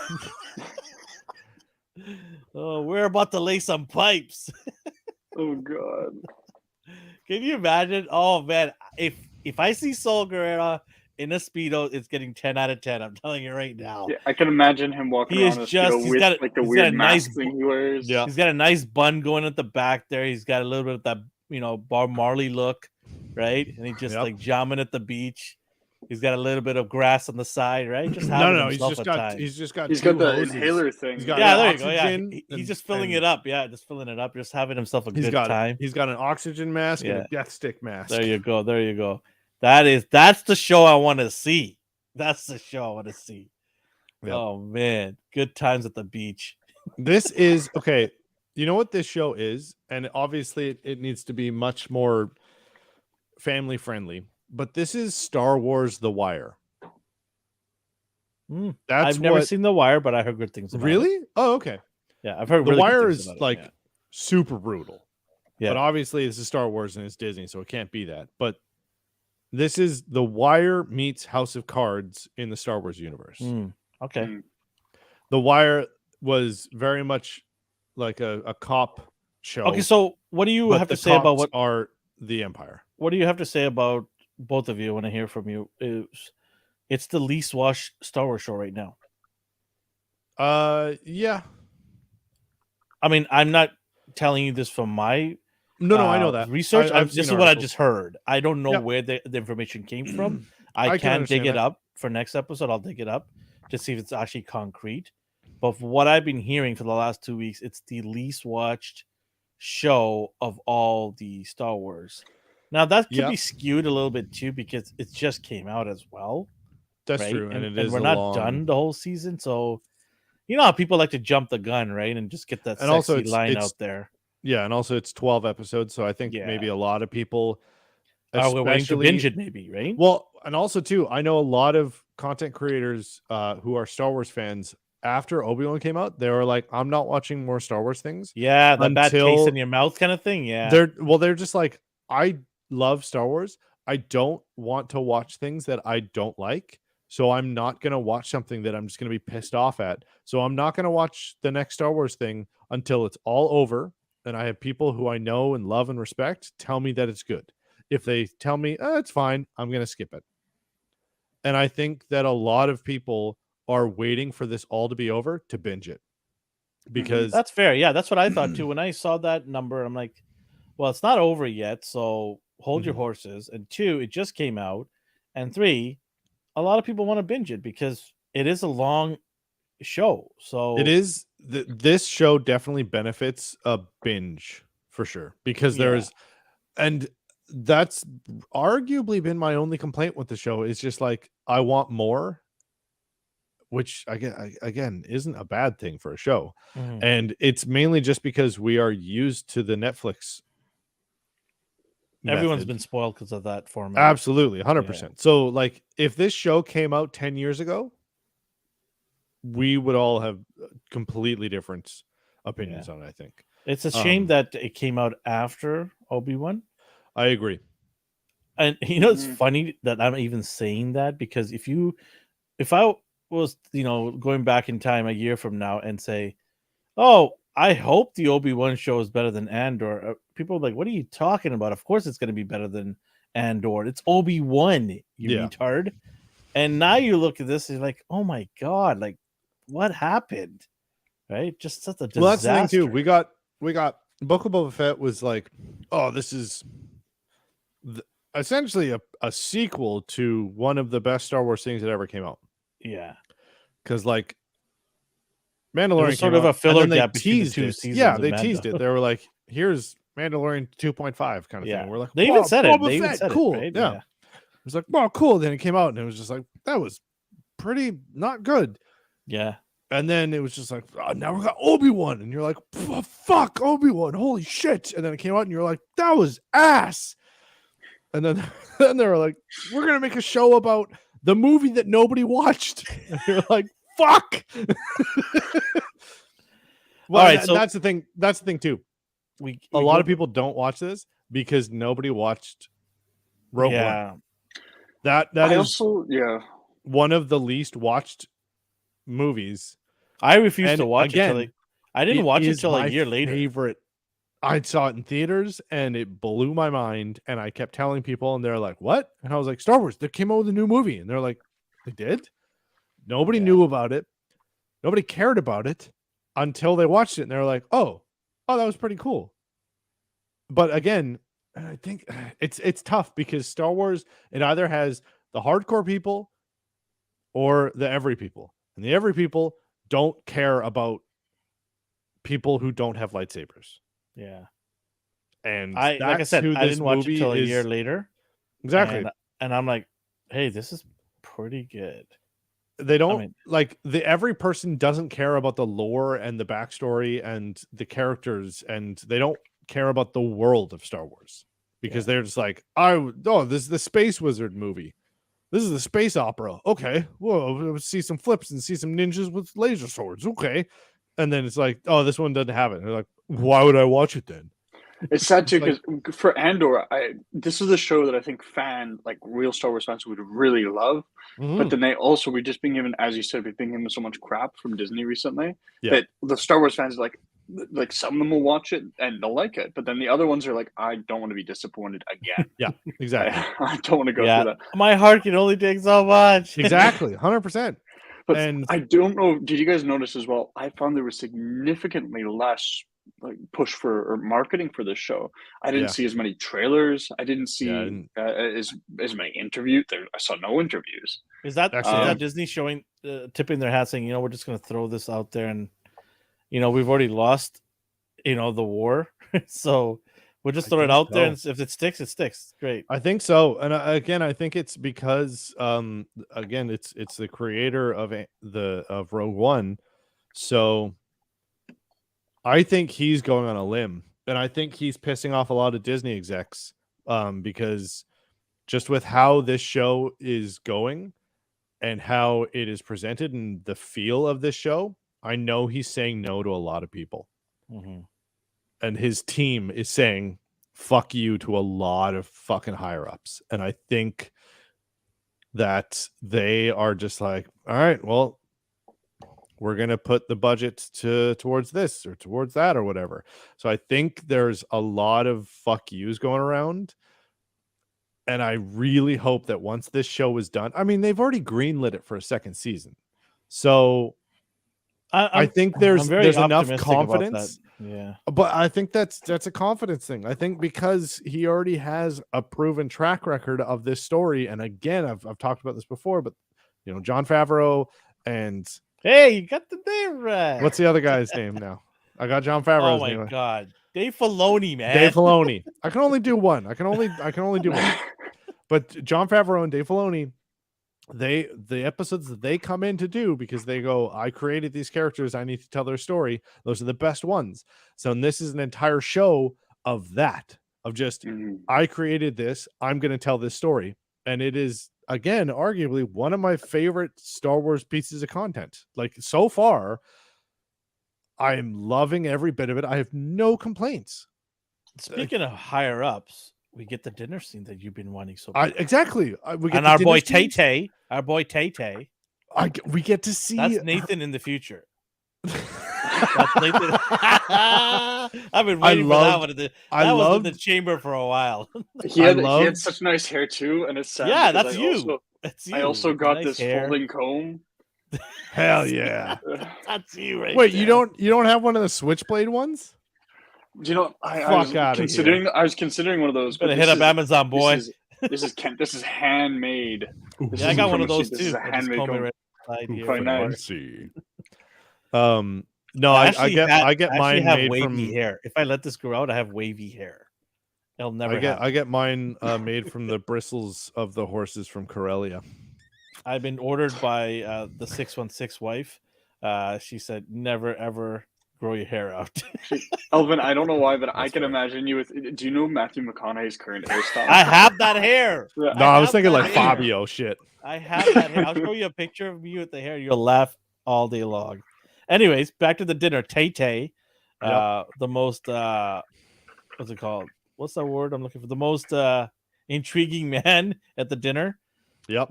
Probably the most loaded man at the dinner, right? So, the banker, right? Yeah, the banker. Tay Tay. Yeah, you said he was a banker. Yeah, his name is Tay Tay. Yeah. So love it. This is exactly what I wanted from the dinner scene. I wanted a little. This is a different dinner scene that we got. Yeah, it's a second dinner. Yeah. Yeah. So I was expecting a lot more cameos and stuff, but I was getting a lot of the espionage, a lot of the House of Cards shit that I was expecting. Not enough aliens at the dinner. There were a bunch. Out. There's only like two. They cheaped out. Did you see the prosthetics on those cunts? There's only one. There were two. The other one was a robot. The mouth was just open. That's it. The body was frozen. I think I can justify this here. Yeah, I was going to say, Nathan. Because she was speaking to her friend. The banker was a friend from her own planet. I can't remember the planet's name, but it seemed like these were all people from her planet. And if she's and her husband and her whole family's human, I think it's fair to assume that most people on that planet then that would be attending this dinner are going to be human. But you're right, Elvin. I think we've had a lot of the show with very few aliens. Yeah. Just guessing that's the budget thing. But honestly, non-human looking people. Yeah. They're all aliens. Yeah, you're right. I have a different explanation because I don't think it was. I think he was just like a family friend, but this was a lot of her husband's friends too, because he was schmoozing and shit like that. Fair enough. So this is a lot of senators and a lot of important imperial people, and the Imperials are incredibly fucking racist, and they don't like non-humans. So most of the people who are going to be dealing with higher up things in it's a Republican get together, you're saying? Pretty much, exactly. Okay. Yeah. Shout out to all the Republicans. Wouldn't it be a little weird being like a non-human there, just like looking around like, I know these guys hate me secretly? Yeah, exactly. Yeah. He's just like, everyone's joking, we don't care about politics, so don't bother at us. At me all you want. No, don't. No, we're not adding anybody. So the question I want to ask you guys is, this whole conversation they're gesturing back and forth. He's like, hey, don't tell me. No. I loved the back and forth when he started, because she was like, oh, I want to talk to you about politics and stuff. And he was like, and he thinks that she's all for the Empire. Yeah, and that's what I'm saying. Like this facade that she has built. And we saw this in the trailer. We saw her saying a couple of these lines, but none of this was given away. And this was still all, and this is what gives me continuously so much hope for this series, is even the trailers were done with such foresight that in so many shows and so many movies, when the scene comes up that you've seen from the trailer, you go, Oh, they're in this room. Okay, I know what happens next.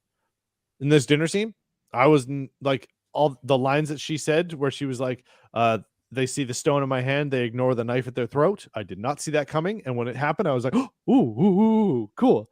And it wasn't that I forgot it. It was just like the setting and the buildup and the writing, the tropes weren't there. So it wasn't like a lead up and I was like, oh, now she says the line. There it is. Okay. Anyway, next thing.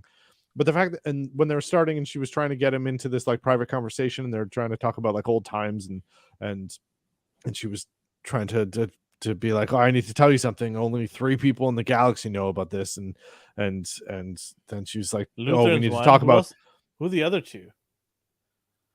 That's I think the other person that she is hinting to. Leia? No.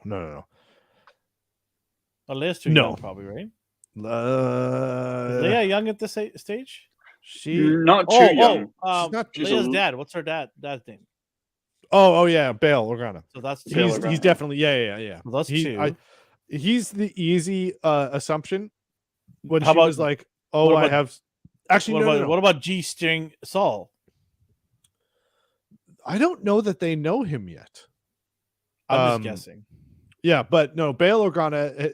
He's actually one of the 2. I'm thinking Bail Organa is one of the 4 runners of the rebellion. He, in the deleted scenes and also in a bunch of Rebel stuff and Clone War stuff, he is a bigger proponent for the rebellion than Mon Mothma. Mon Mothma becomes one of the bigger ones, obviously, and she becomes essentially the leader of it later down the line. But Bail Organa, he's a rebel through and through and has been for longer than Mon Mothma. But when she starts the conversation and he's like, I don't really want to talk to you about this. I think my politics might be a bit what did he say? Spicy for your liking or something like that. Anti-imperial, something. Well, yeah, he said, I think my politics might be a little hot for your liking or something like that, where he's essentially just saying like, I don't want to fucking talk about politics because I'm mad about it and you're not mad about the things that I'm mad about. Then at the end of the conversation, when she's essentially just like, I need money to fuck up some shit. And then she's your family like, owns sorry if my politics might be a little spicy for your liking. And I loved that flip around of his like introduction line into that. And so he's a banker, I think. Yeah. And also there was a bunch of things too where, and this kind of harkens back to some stuff that happened in the original or in the prequel trilogy, where she was talking about meeting and working with separatist groups. And one thing that I love, and actually I'm really excited for that one Star Wars property that I can't remember, the animated series where they show kind of the beginnings and the early stages of Count Dooku when he was a Jedi and wasn't. Oh, Tales of the Jedi. That's coming. Tales of the Jedi. Yeah. Do we not have another Star Wars show coming out next week? We have another Star Wars show coming out next week. I don't think it's next week. It's next week. No, it's next week. Really? It's next week. I have no 100%. 100%. So this is how I take in my Star Wars stuff. It's the mini stories, I believe it is. I don't. No, that's Tales of the Jedi. Yeah, there it is. Tales of the Jedi comes out next week. Yep, same day. Wait, I'm looking for the release date. What? Yeah, I'm so fucking excited. Release date. Oh my god! So, okay, it's coming out 26. I told you guys. I'm so fucking happy. Okay, so okay, I do want to move forward on this because we're only halfway through, and I do want to get to the end of this. We'll talk about all this when I guess we do Tales of the Jedi. So one of the things that is interesting is the husband. He's very separate from her, and I'm wondering if he's a planted spy as well. I mean, I know he's a nut hugger for the Empire, but I'm wondering if he's just planted and just watching her moves, and maybe he needs to get killed. Like she makes a decision to X him, right? Because I'm wondering because he's always out and around, but he's never like on her side. He never supports her. And he's always in the background, like sneering and like Yeah, looking yeah. and watching. Very spy-ish type Yeah. behavior. You're right with that, but I think I don't quite know the age of their daughter, but the Empire's been around for about 13 years, roughly. The daughter's annoying too. The daughter's I'm just saying, point. like, they've the probably daughter been together for longer than the Empire's been around, though. That's kind of what I'm getting at. The daughter, I agree. Like, I mean, the point of her is to be the annoying brat daughter, but also she played a really good role in showing that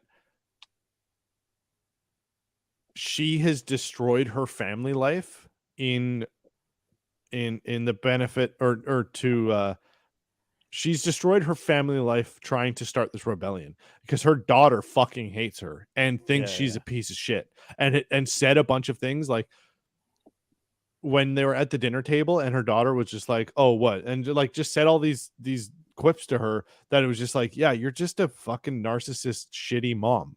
And it was just like, yeah, she's kind of a shit mom. And so it was also like humanizing in that aspect where it's not, and this is again a beautiful thing that the show has done is showing the people that we think are good, you know, Mon Mothma is like, oh, she's the beacon of hope, she's the good guy, she's the best person ever. It's like, yeah, but she's kind of a fucking piece of shit to her family. And like her daughter is a good person, but she's an asshole to her daughter and has neglected her, and her daughter fucking hates her, and she's a shitty mom. And it's just like, fuck. So it's like, yeah, she's a brat and she's annoying, but like that's the point because she's a fucking asshole to her daughter. So after that whole dinner thing, we get to Andor knocking on his old girlfriend's door. Yep. Yeah, we learned that there was an old flame. An old flame, and how the other dude was jealous and got himself capped. Yep. So that now the entire town. Also, the conversation that he had with his surrogate mother is that everyone knows what happened, and like it's not like, oh, he's a hero, whatever. It's just like Andor did some shitty shit, and now the Empire's here. Fuck that guy.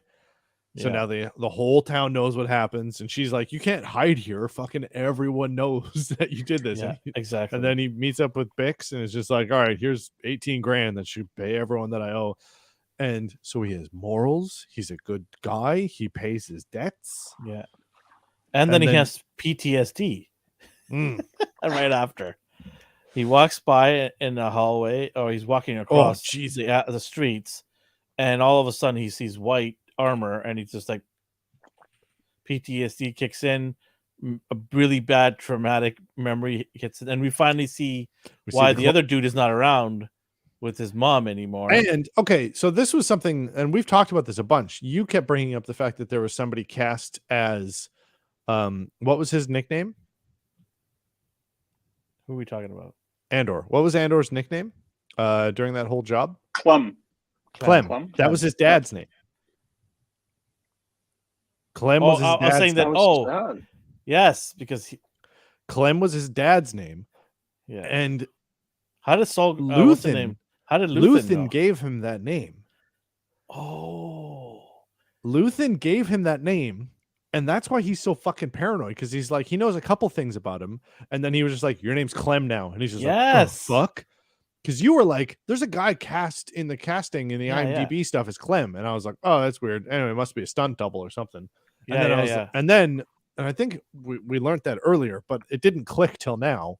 But that's his surrogate dad's name, who gets strung up by the fucking clones. And we see that scene. And then we also see a scene of him as a young boy fucking running at them with a fucking pipe iron. I mean, he should have been able to lay waste to all those troopers because they can't aim worse shit. Right? No, these are clones. These are clones. These yeah.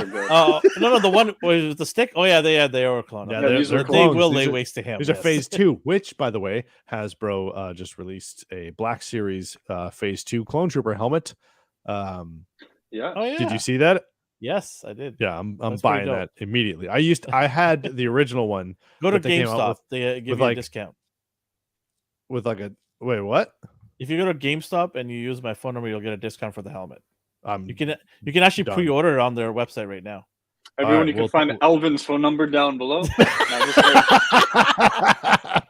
Use discount code Elvin. My only channel. Actually, no, straight up, you should actually get in touch with them and see if we can get a promo code for our listeners. GameStop? No, they don't care about us. I own their stocks, bitch. I have their they highest, owe I have us. their highest discount card, so you can just use my number and you'll get it. So I will do that because I do need some extra helmets. yeah. Getting back to that, so they had the little banter back and forth. Hold on, I loved these scenes. The flashback scenes. Yeah, The PTSD scenes were great. The fact that we get to see like phase 2 clone troopers, and we know, and like in this era, the clones are being phased out. And we saw this in the Bad Batch a bunch. The clones were still readily used in a lot of sectors, and yeah,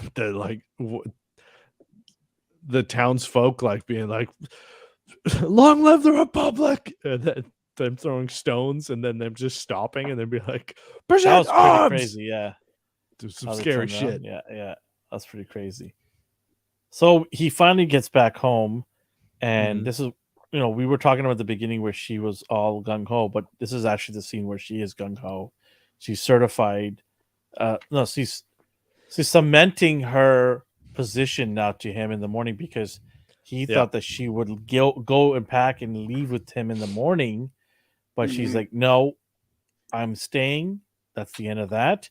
You need to go, and I need to not ever see you again." And it was heart-wrenching. Man, it was, you have to go. And it wasn't, it wasn't a guilt thing.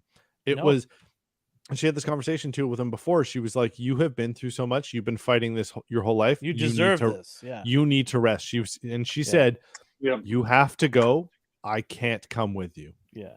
And it was just like, Didn't she say something like, "Do you understand?" Yeah, she was like, and "I need he's you like, to tell me you understand." And he's like, "I don't understand." And she's like, "Fuck." Like one day, I hope you will. Yeah, she was like, something like that.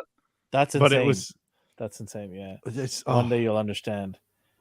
It was beautiful. The other no, Elvin, I didn't cry at that point. I was just gonna say that Nathan probably cried. You know what? It was. I tough, had the feels. Did you have a lump in your throat? You're like, "This is tough," but I gotta squeeze those tears back in. I'll be honest. I was loving the fact that Star Wars has gone in this direction to the point where I couldn't cry. I was just like, I'm so happy right now. Yeah, Star Wars is doing this. Yeah, that wasn't Star Wars. That was whatever you smoked. No. This is Star Wars becoming a man. This is Star Wars. Star Wars becoming a man. This show is their bar mitzvah. This is them getting past the tropes and being like, "Oh, we're just doing this thing. Oh, isn't this cute? Isn't this sad?" And you're like, "No, it's not. You're a fucking 9-year-old." This is them being like, "Here's some real world shit."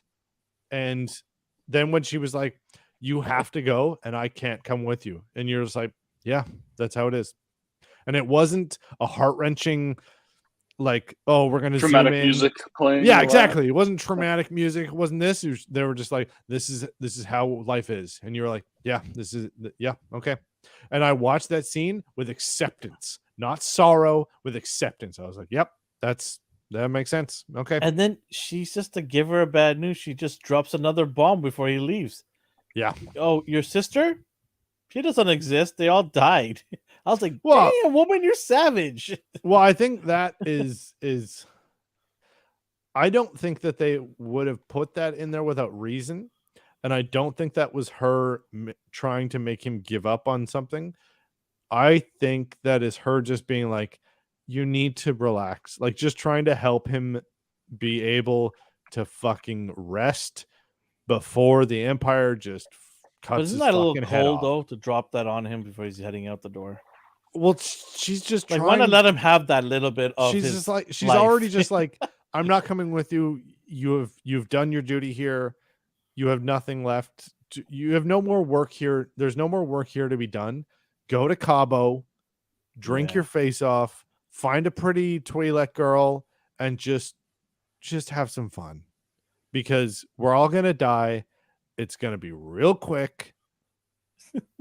Just go smile for a bit." I'm gonna be honest. I completely forgot about the sister plot line. So did I. What? Yeah. Oh my god. It was I was mentioned like, like damn. twice. I was like, Like, damn. It was only mentioned twice so Yeah, far. but Like, that was it the was whole. only important at the very That was start. what kept going for him. Remember, that's why he wanted to do this, is to earn enough money so that he can go and look for his sister, right? Buy the ship that he needs, all that, etc. Right? I think that was mainly just to get his surrogate mom off, like, because she Well, yeah, raised but him. they were gonna go and look for the sister as well, right? Yeah, but he was always trying to just get to a place that they could relax and live comfortably. I think the sister finding was a side thing, because I don't know, and just as like a storytelling perspective, if he had any actual leads Yeah. or like any hope, I think they would have drilled that a lot harder throughout this show.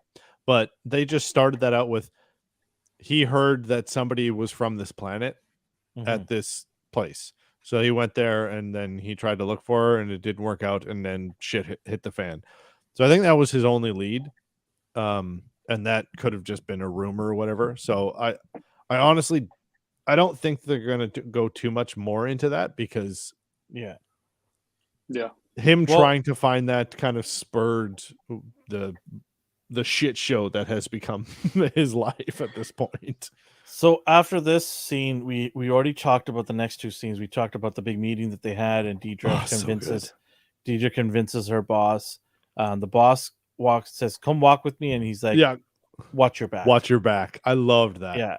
It's And an she's just imperial standing thing there. to She's say. like, Yeah, what?" exactly. She's standing there. She's like, oh shit! Like, this is what happens when I try to be a teacher's pet.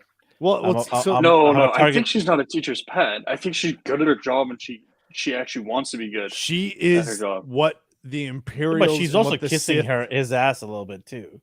No, this is what the Sith promote. This is She what the insulted him. Imperials.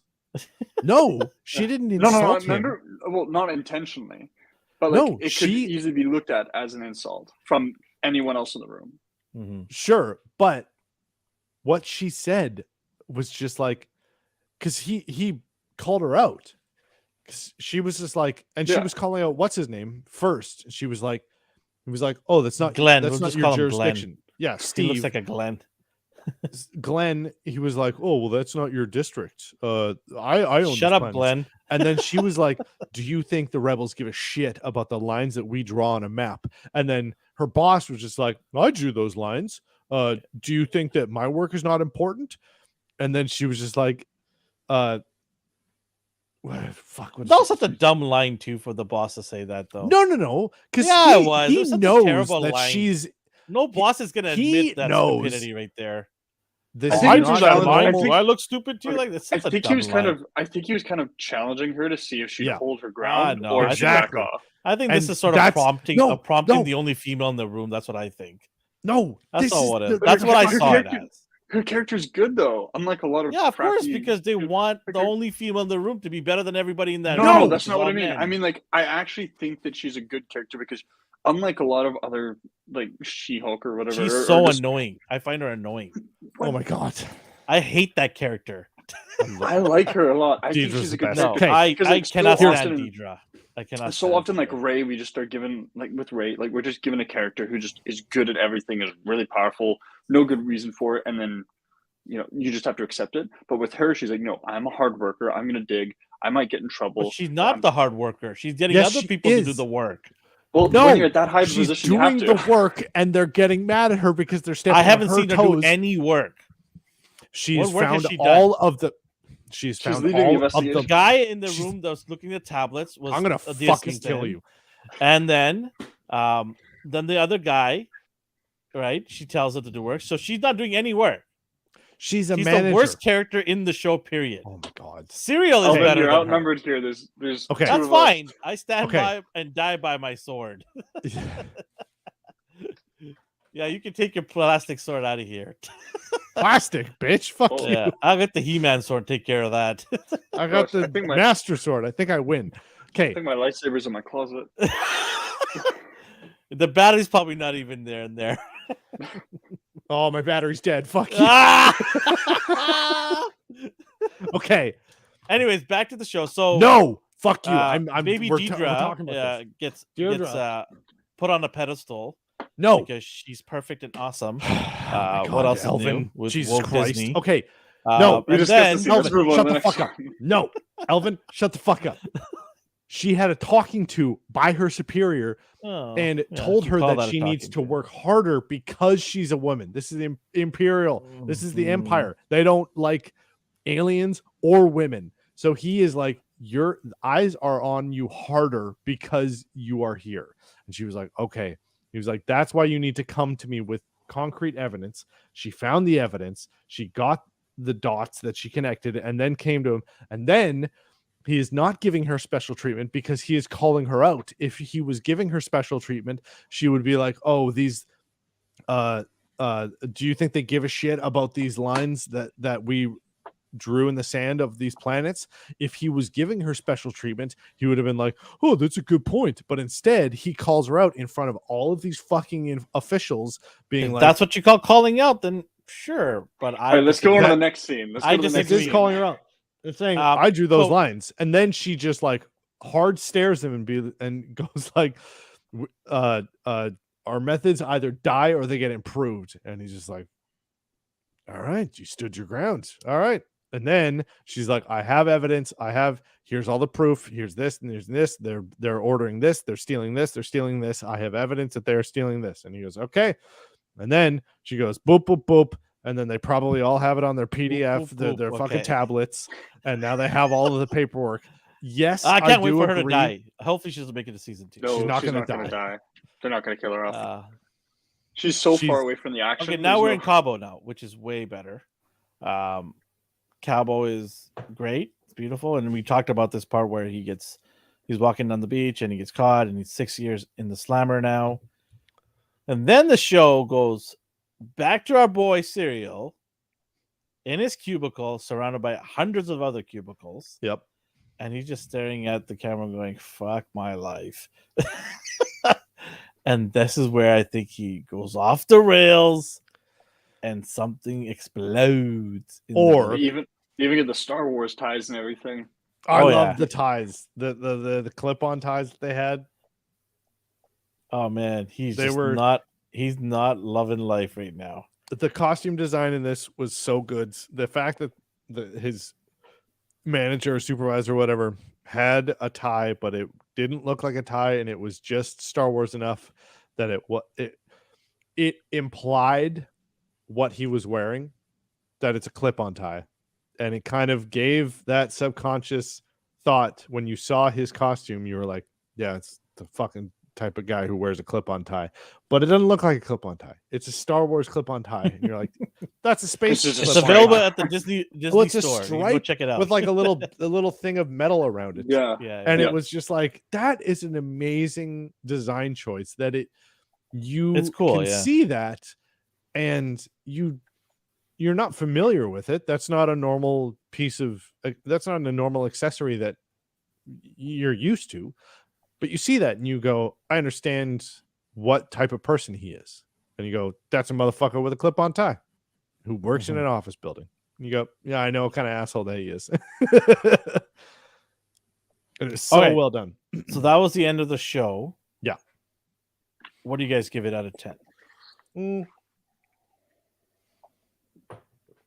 gonna Nathan? give it an Okay, 8. Justin. Mm. Okay, Justin gives it an 8 out of 10. Nathan. Mhm. I think I'm going to give this one. So I'm ranking things high. Wait, hold on, Justin. Right now- Before you give this one, you weren't here last week. What was your rank on that one? Because I gave it an 8. Justin, what I'm did you Justin. give it? Last week, that was a 10. Yeah, so I gave it an 8. You gave it a 10. What did you give it, Nathan, for last week? The end of the heist, the heist mission. The heist mission. I think I'll give that not a 10 for me, but I think I'll give it a 9. Okay. 9. I really enjoyed it. I loved it. Do you The think it only was reason- worth the buildup? That's the thing. Do you think like, the buildup? Because that was why I gave it a 10. I gave it a 10 because I didn't have anything wrong with the episode, and the buildup of 2 episodes, I think, worked wonderfully. Like the first episode was introducing you to the mission, The second one was the planning and all of the build up and some side story stuff. And then that episode was here's the mission and shit goes wrong. Or well, Like it you're right, it had a great build up, but I just felt like it was missing something a little Star Warsy. Yeah. sure, And it might have been just a lack of seeing aliens. Like there were only humans, sure. and most the humans that weren't the Imperials looked like they were wearing, clothes that you could find people wearing in Nepal. here. Parkas. It felt Nepal. low budgety to me. That's what it felt like. Yeah, but The cost, I thought I could see that. I did love how they went through the steps. It wasn't like those cheesy big moments where it's like, oh my god, something big's happening, we gotta adjust, and then someone pulls off a miraculous thing, or they all bail. It actually like went through generally like pretty well. There's a delay, but did the delay have any negative impact? No, it didn't really, unless I missed something. And then when they were loading everything up, the guy getting a friggin' heart attack. Like, I was like, yeah, that's. I thought he was either going to say yes, It had its and they're gonna moments, get away yeah. with it, and especially I loved how they killed off a lot of people. I know that sounds bad. No, but it was- we talked about that too. Like the fact They're that gonna like, be casualties. Yeah. when people died, they didn't have a slow motion like, oh no, this guy's dead. It was just like he's dead. And you're like, Not like yeah, okay, next Obi-Wan, thing. where we had a ceremony after some random dude dies. And what's funny is I thought at the start, thought, okay, the kid, he's going to be the one that's going to die because they're going to make you like him. We all expected then- him to die. You saw that. As soon as they shot the guy that was a stormtrooper with a mustache, I thought, oh, there's our death. That's the guy. Nope. As soon as they get in, the kid gets crushed. And I Yeah, thought, holy shit, that's like He usually died pretty bad. Yeah. Money Usually got to him. Star Wars wouldn't do something like that. But he wasn't shot or anything. His body was just crushed by the credits that they had just stolen. paralyzed. Paralyzed, slowly dying, surgery fails, and when they're out getting the surgery and Andor shoots the guy, I loved that because the guy My was jaw talking. dropped. Yeah, I didn't expect that. The guy was talking like, "Oh, we will do it," and I thought maybe he'll like give some defiance. He's like, "No, that's not right. We're not going to do it," or he's going to go the other way and take it. I thought it was going to go either way. Didn't expect just pulls boom, out a gun, shoot him. shoots him. Yeah. It is Han Solo basically, full bloodshot, dead. Yeah. Yep. And although I don't get why he entered the tent with the gun drawn, maybe it was because he was worried that they heard the gunshot and they're going to come out and shoot him, something like that. But I But thought he's just like his nerves are just going, so he's just like he's already dead. My job's done. I'm walking out here with the credits. I don't know if you heard this. This is what happened. I'm gonna leave now. We're good. We're good. Here. So it's just like a panic move. But So I'm okay, gonna you give it a give 9 out of 10. Okay. Yeah. And then- What did you? Okay. What did I dislike? Yeah. Well, just two things really. One, I didn't like the cuts all the time to those like the locals doing their traditional I ceremony. could care less didn't about get the that. locals. Yeah, That was kind of a callback to the Ewoks? third episode. No, the third episode.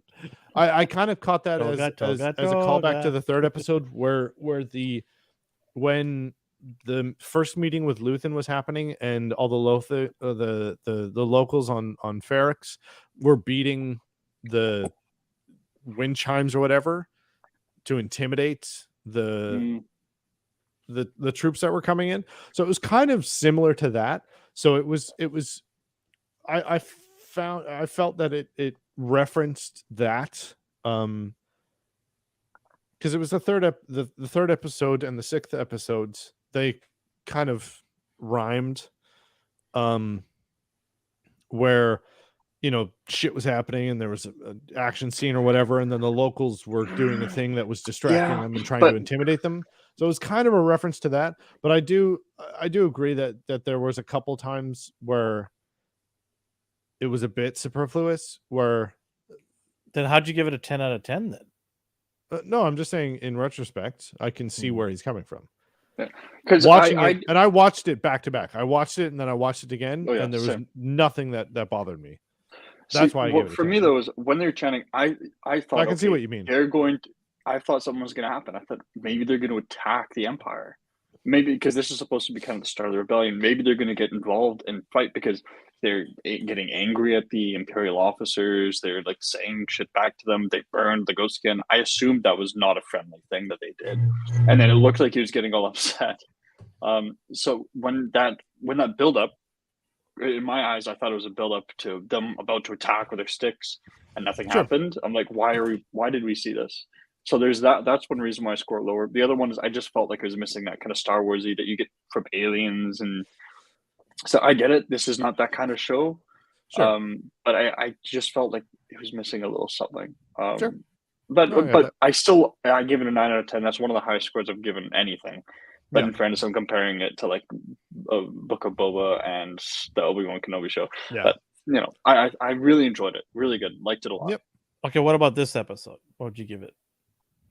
This episode, I will give this one, I think, an 8, maybe an 8.5 if I want to be generous. I really like the political stuff. I know you don't like it, but I liked the little Imperial intelligence. It's not about meeting. me or Justin. It's about you. I like That's the why I'm Imperial asking your intelligence score. meeting. Funny enough, the parts that I liked least, and there weren't too many, but I found some of Andor's parts a little boring compared to everything else that was going on. Yeah, that honestly, all the Andor scenes were kind of implied. I was going to this episode knowing that it's going to be different and kind of a place setter for the next trilogy of episodes.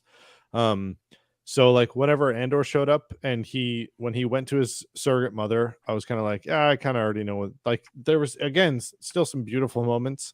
And then we went to Bix. I was like, oh, like it was still really cool that like I could have done without that scene. Yeah, but I still liked how this show so far has gone as far away from tropes as they can. And the trope for that could have been he gets to Bix and she goes, oh, I'm sorry. Oh, you're okay. Oh, I'm so happy you're alive. Oh, I miss you. Oh, I love you. But then he just shows up and she's got the shit kicked out of her and she's like, everyone hates you. You need to get the fuck out of here. Yeah. And she's just like, don't ever hit my metal drum ever like that with the rock. Yeah, don't do the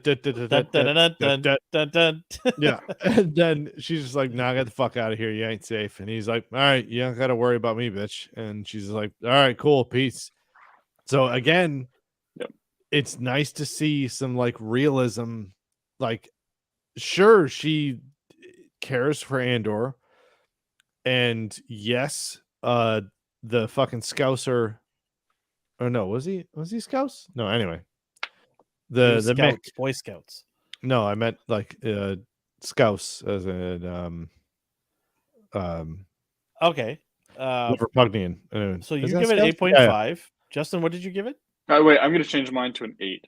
I still think it's great, good episode, okay, so but 8, just because this point in the season, it's an 8. Okay, so what was yours, Justin? I think I gave it an 8. You give it an 8 as well. Yeah. Okay, so 8. For me, I'm gonna give it a 5. Sure. I was bored. Sure. At one point, I kind of nodded off. It had its moments. I did like the Stormtrooper and the Clone Trooper scene. Mm-hmm. I love that PTSD kind of thing. That was really cool. I could do without a lot of the scenes in the show. The scene with his mom, I like that. I also liked Cyril and the mom. That was pretty cool. So I love how you shit on Cyril constantly, and you're like, I hate him. I don't know. Just the scene. I don't care. Every time that motherfucker shows up, you're like, I like that scene. No, I hate just that like guy. the Seinfeld references. That's why. It takes me to character Seinfeld. development. It just takes me to Seinfeld right off the bat. Like, look at that's your collar. Humanizing. Right? That's humanizing. That's giving. This is, you know what? This is the first time we've ever seen the lower levels of Coruscant and the normal people living, and that's world building. And you need to. I'm not saying you need to appreciate that. I'm just saying that, like, you need to show appreciation for. I did last week. I gave it an 8, didn't I? That's true. That's true. But you have to give credit to the fact that they are showing these levels. Yeah, but here's the thing, though. Human existence in this era that we have never seen. I don't need to. They're see doing too it much well. Yeah, I mean, from my point of view, is I want to see a more fast pace. Sure, This absolutely. is a filler episode for me in some ways. No, absolutely. This is 100% a filler episode. Not necessarily There like are this important is an things that had episode to that happen you in this can. episode, right? The filler episodes in Yeah. this show, and there are a few, absolutely. But filler episodes, when I think of a filler episode, I think of anime. And in anime, yeah. Of course, a filler episode is notoriously the known for ones that. Yeah. the ones that you skip. It's like you watch episode 5, 6, 7, you skip 9, 8, 10, and you'll you never haven't miss missed a beat of the anything. story. Yeah, But there are filler episodes, but they are still important. yeah. There are still episodes that you need to watch, but they are definitely slow story building. They're world building episodes, and there are definitely a lot of world building episodes in this show, and I 100% agree with you. They are not the action packed adrenaline, dopamine, serotonin giving episodes, but every single episode so far in the show has still been as important as the action episodes. The rebellion hasn't started yet, so Exactly. For me, it's like we get to see the build up, the big Mhm. event, and now we're seeing like the cool down to see the repercussions, because this Yeah. any hit against the Empire right now is just so new to the Empire, and I guess to the audience really, but to the Empire especially, it's so new, so there has to be a bit of time between these attacks, especially because it's so small still. The repercussions, that's an amazing way to put it. That these are not filler episodes, these are repercussion episodes, and we're seeing how his actions are following up with him. He goes to fucking Cabo and his actions are following up with him. He goes to meet up with his family and his friends, and the repercussions of his actions are getting up to him. The entire town hates him. Well, not hates him, but they blame him for what's happened. The Imperials have never been there, and now they have a stronghold there, and it is his fault. The entire town knows that and thinks that. So then he goes, fuck it, I'll go to Cabo. He goes to Cabo. He then gets into a tiny bit of trouble that he would have probably brushed off normally, be like, oh, I got taken by the Imperials. I go in jail for 6 months, fucking whatever. And they're like, oh no, now because of this fucking thing that happened, this big thing, now you get 6 years. And he goes, well, here's the repercussions of my actions. Because I did this, now the punishment has gone tenfold. So yeah, 5 out of 10 for me.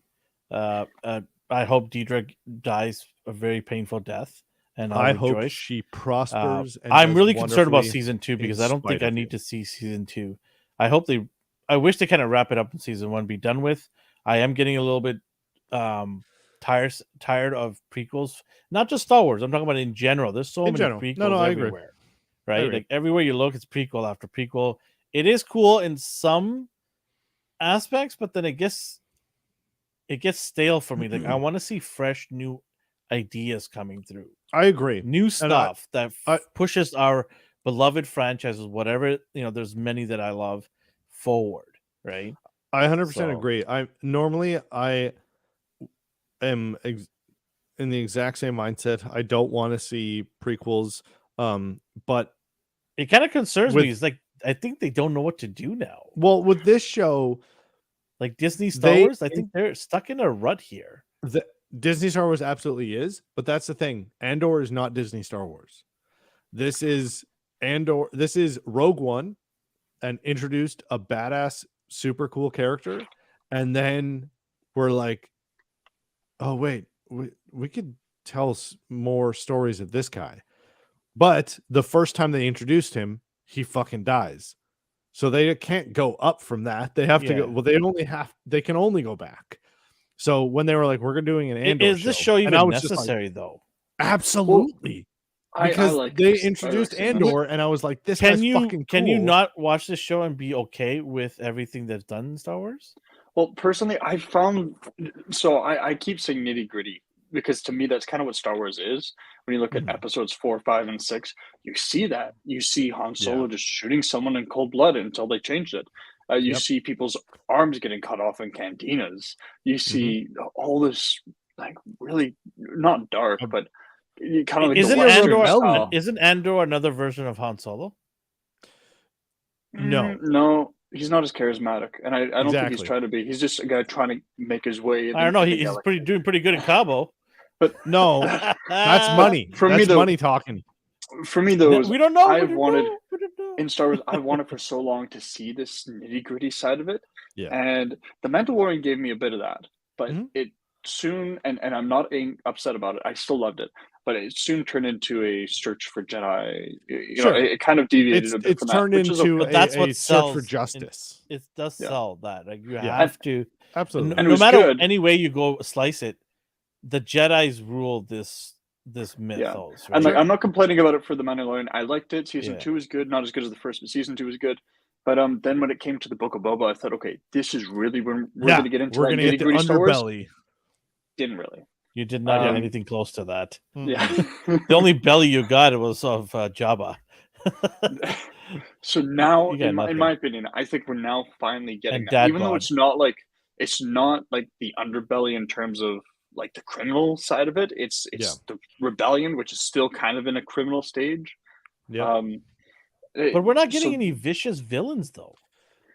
We're No, not, but I'm happy about that. Underbelly is Actually, at the bottom layer of Croissant. The dirty areas was dark and there's holes you don't want to even go through. That's the underbelly. This is I not agree. underbelly. This is Like, posh dinners. you're right. There's You are certain right. elements. There are certain elements, but it's not the underbelly that I would like to see, because I want to see, I want to see people who are selling, crack. I want to see Spice. Death sticks. Spice. Want to buy some death sticks? I want to see some robotic death sticks? pieces on someone that because they they got into a bad fight or something. That's the underbelly. Like, I want to see dirty, scummy alleys. People wanna see shooting up Nar Shaddaa. spice. Yeah, like that's the underbelly for me. If I want to see that, like Cyberpunk, right? Cyberpunk the game. That's the underbelly. I want to see that kind of stuff. Hey, I think it's the frickin' closest.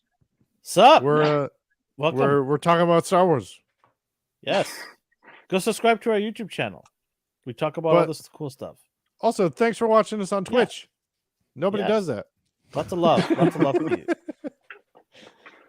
But yeah, I think this is the closest we've gotten to in recent Star Wars to I like that his name, though. underbelly. You guys didn't even say his name. Freaking I yeah. said frickin' yeah. Oh, okay. Freaking yeah. I fucking said his name. Freaking no, you're gonna say it properly. Freaking yeah. Freaking Should have So done that sorry, when you so started we've got- threatening me. So we've got 2 8s and one. Just browsing around different channels with low viewers. Oh, damn. Wait, where's my megaphone? That's hurtful. That's No, it's hurtful. not. We have no presence on Twitch. Hey, We just on Monday nights at 8:30 p.m. Pacific time, we have lots of viewers. Okay, on on Twitch. nobody On seems to Twitch care or about this YouTube? show On Twitch? on YouTube and Twitch. Yeah, No, he's talking to us on Twitch. Nobody watches on Yeah. Twitch. We just throw it on Twitch because we can with a button. we feel bad for the Twitch people, so we had to give them something. Exactly. Yeah, But thank you for watching on Twitch. we're We just occasionally put joking. things We're on there. just joking. No, Twitch is a fucking dying ship, and we Yeah, all know it. it's- Amazon is just like crying. Yeah, Amazon's Bezos is really suffering. Amazon's. So what? How long have you guys been doing this? A couple of years. But we're not doing Andor Tonight we've been doing this for 2 hours and 13 It felt like a minutes. couple of years tonight. This is just one of our segments. We do go to this our every YouTube Wednesday channel. when Star Wars shit or Marvel shit comes out. What's that? But we do Popcorn Chicken, which is this Yeah, yeah. segment. If you go to our Yeah. YouTube channel, frickin' yeah, and you subscribe and you leave a comment, we give a monthly giveaway draw of cool figures or collectibles or shit. So you should go to our YouTube, Astonishing A&R, or just Yeah. Astonishing News and Reviews, and look it up. And Subscribe. get Tell in your the comments. friends. Tell your mother. Tell your mother. Just like fucking Cyril's mom. Tell your mom. Yeah, we also have a gaming channel, which we We got a bunch put of on Twitch. We're on the We internet. put on Twitch too, and we're giving away an Xbox. Just bring a That's subscribe. true. Yeah, so once we hit 1,000 subscribers on our gaming channel, we're gonna give an Xbox away. Facts. If you want to if you're speaking podcasts in general, we're everywhere, and we're on Spotify and iTunes as well, and Amazon Music. Yeah. All So those we're things. Well, we appreciate you saying hi. We're on the internet. Thanks for Yeah. stopping by. Yeah. What are we talking about? All right, That's we're me. wrapping it up here. All right. We've been on the show for 2 hours and 15 minutes. Yeah, you got to go to bed. Yeah, we got work to do in the 10 morning. minutes ago. Adults things. So Okay, I so give you it an give 8. 8, Nathan 8, gives and a it 5 a- for myself. Yep. Next week we have episode. What is it? 8. 7? Oh, it's 8. 8. We're And getting is close. the We're getting close to start- the end. The start of the next trilogy of episodes. Oh God, No, it's good. This is the fun build-up part. This is. it's 12 episodes in total, right? Yep. Yeah. Okay, so so- four to go. This was an in between. Then we get 3 episodes. So probably 2 episodes of build up and then 1 episode of action. And the last 2 episodes are apparently going to be like a prologue or whatever. So it'll be like the premiere, part 1 and part 2. Interesting. Yeah. Saul Guerrero shows up.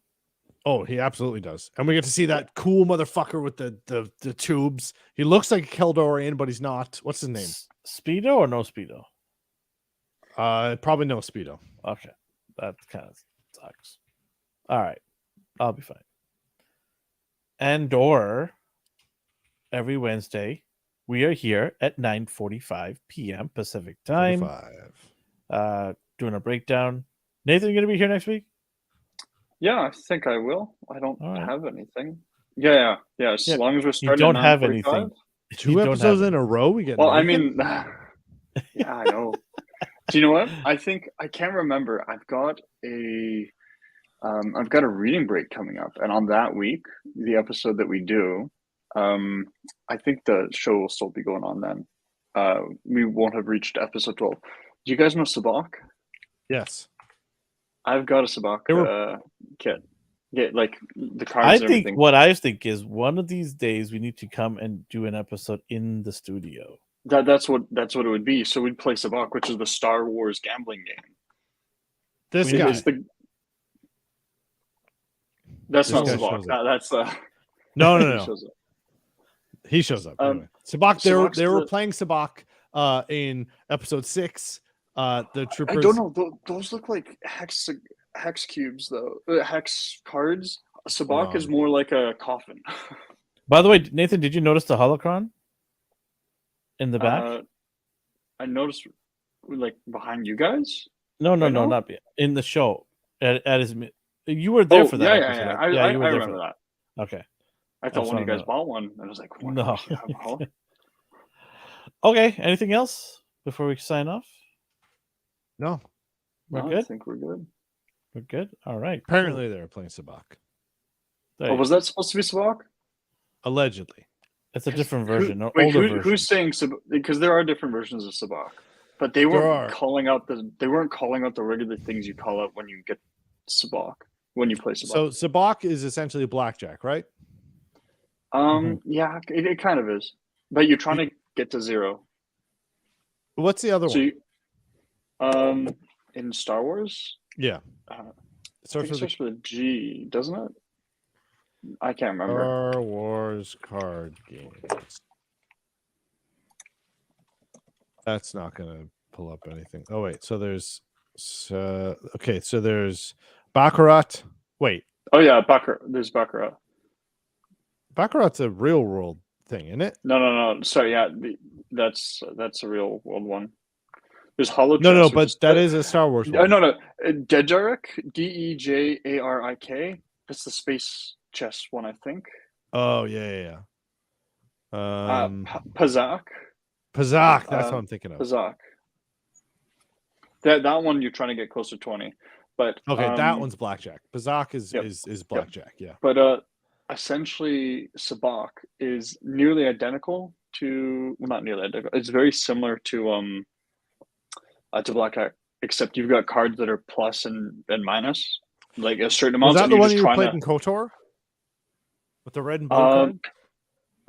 No. What did you play in Sabak was KOTOR? I can't. Sabak was invented by Disney. It was either, I think Pazak you played in KOTOR. Yeah, it is Pazak. You're right. Alvin's like, Okay, what are yeah. you guys talking about? I just want to go to sleep. Okay, go We're to talking sleep. We about can a just- show that's barely passable. Okay. No, we're talking about a video game that it has won awards, bitch. Okay. It's Sure. a good game. 5 But they out of canceled the 10 for remake. me. Join us 'cause it was next a slow week one. where we're gonna have another exhilarating episode to break down. And I finished my bottle of Mad Jack pumpkin spice wine, and it was pretty good. Do you Nice. recommend it? No, buy regular booze. No. It tasted good, but I'm not Okay. drunk. No. Do you recommend other people to buy the drink? No, just buy fucking whiskey or beer. There's the whiskey. Look at this man. Long Buy it- range. All buy it right, long all right, all range. right. Long range. Long This range. thing was, is a I don't know. mess. Speaking of 20 bucks. long, this episode has been going on for long, which is Yeah. okay. We had some good That's chatter. great. Yeah, we had some The good algorithm chatter. loves it. Yes. I was go. really scared when he said "speaking of long," and he paused. I was like, "Oh god, Oh, where's this going?" Speaking of Is long, this it's not one of those Cabo. jokes? It's not Cabo. It's not Solguera. Okay. Battery's dead on that one, or not included. yeah, I gotta go charge it. All right. Say bye. Bye, internet. Adios. Who's hitting end? I'm gonna hit end. I already hit.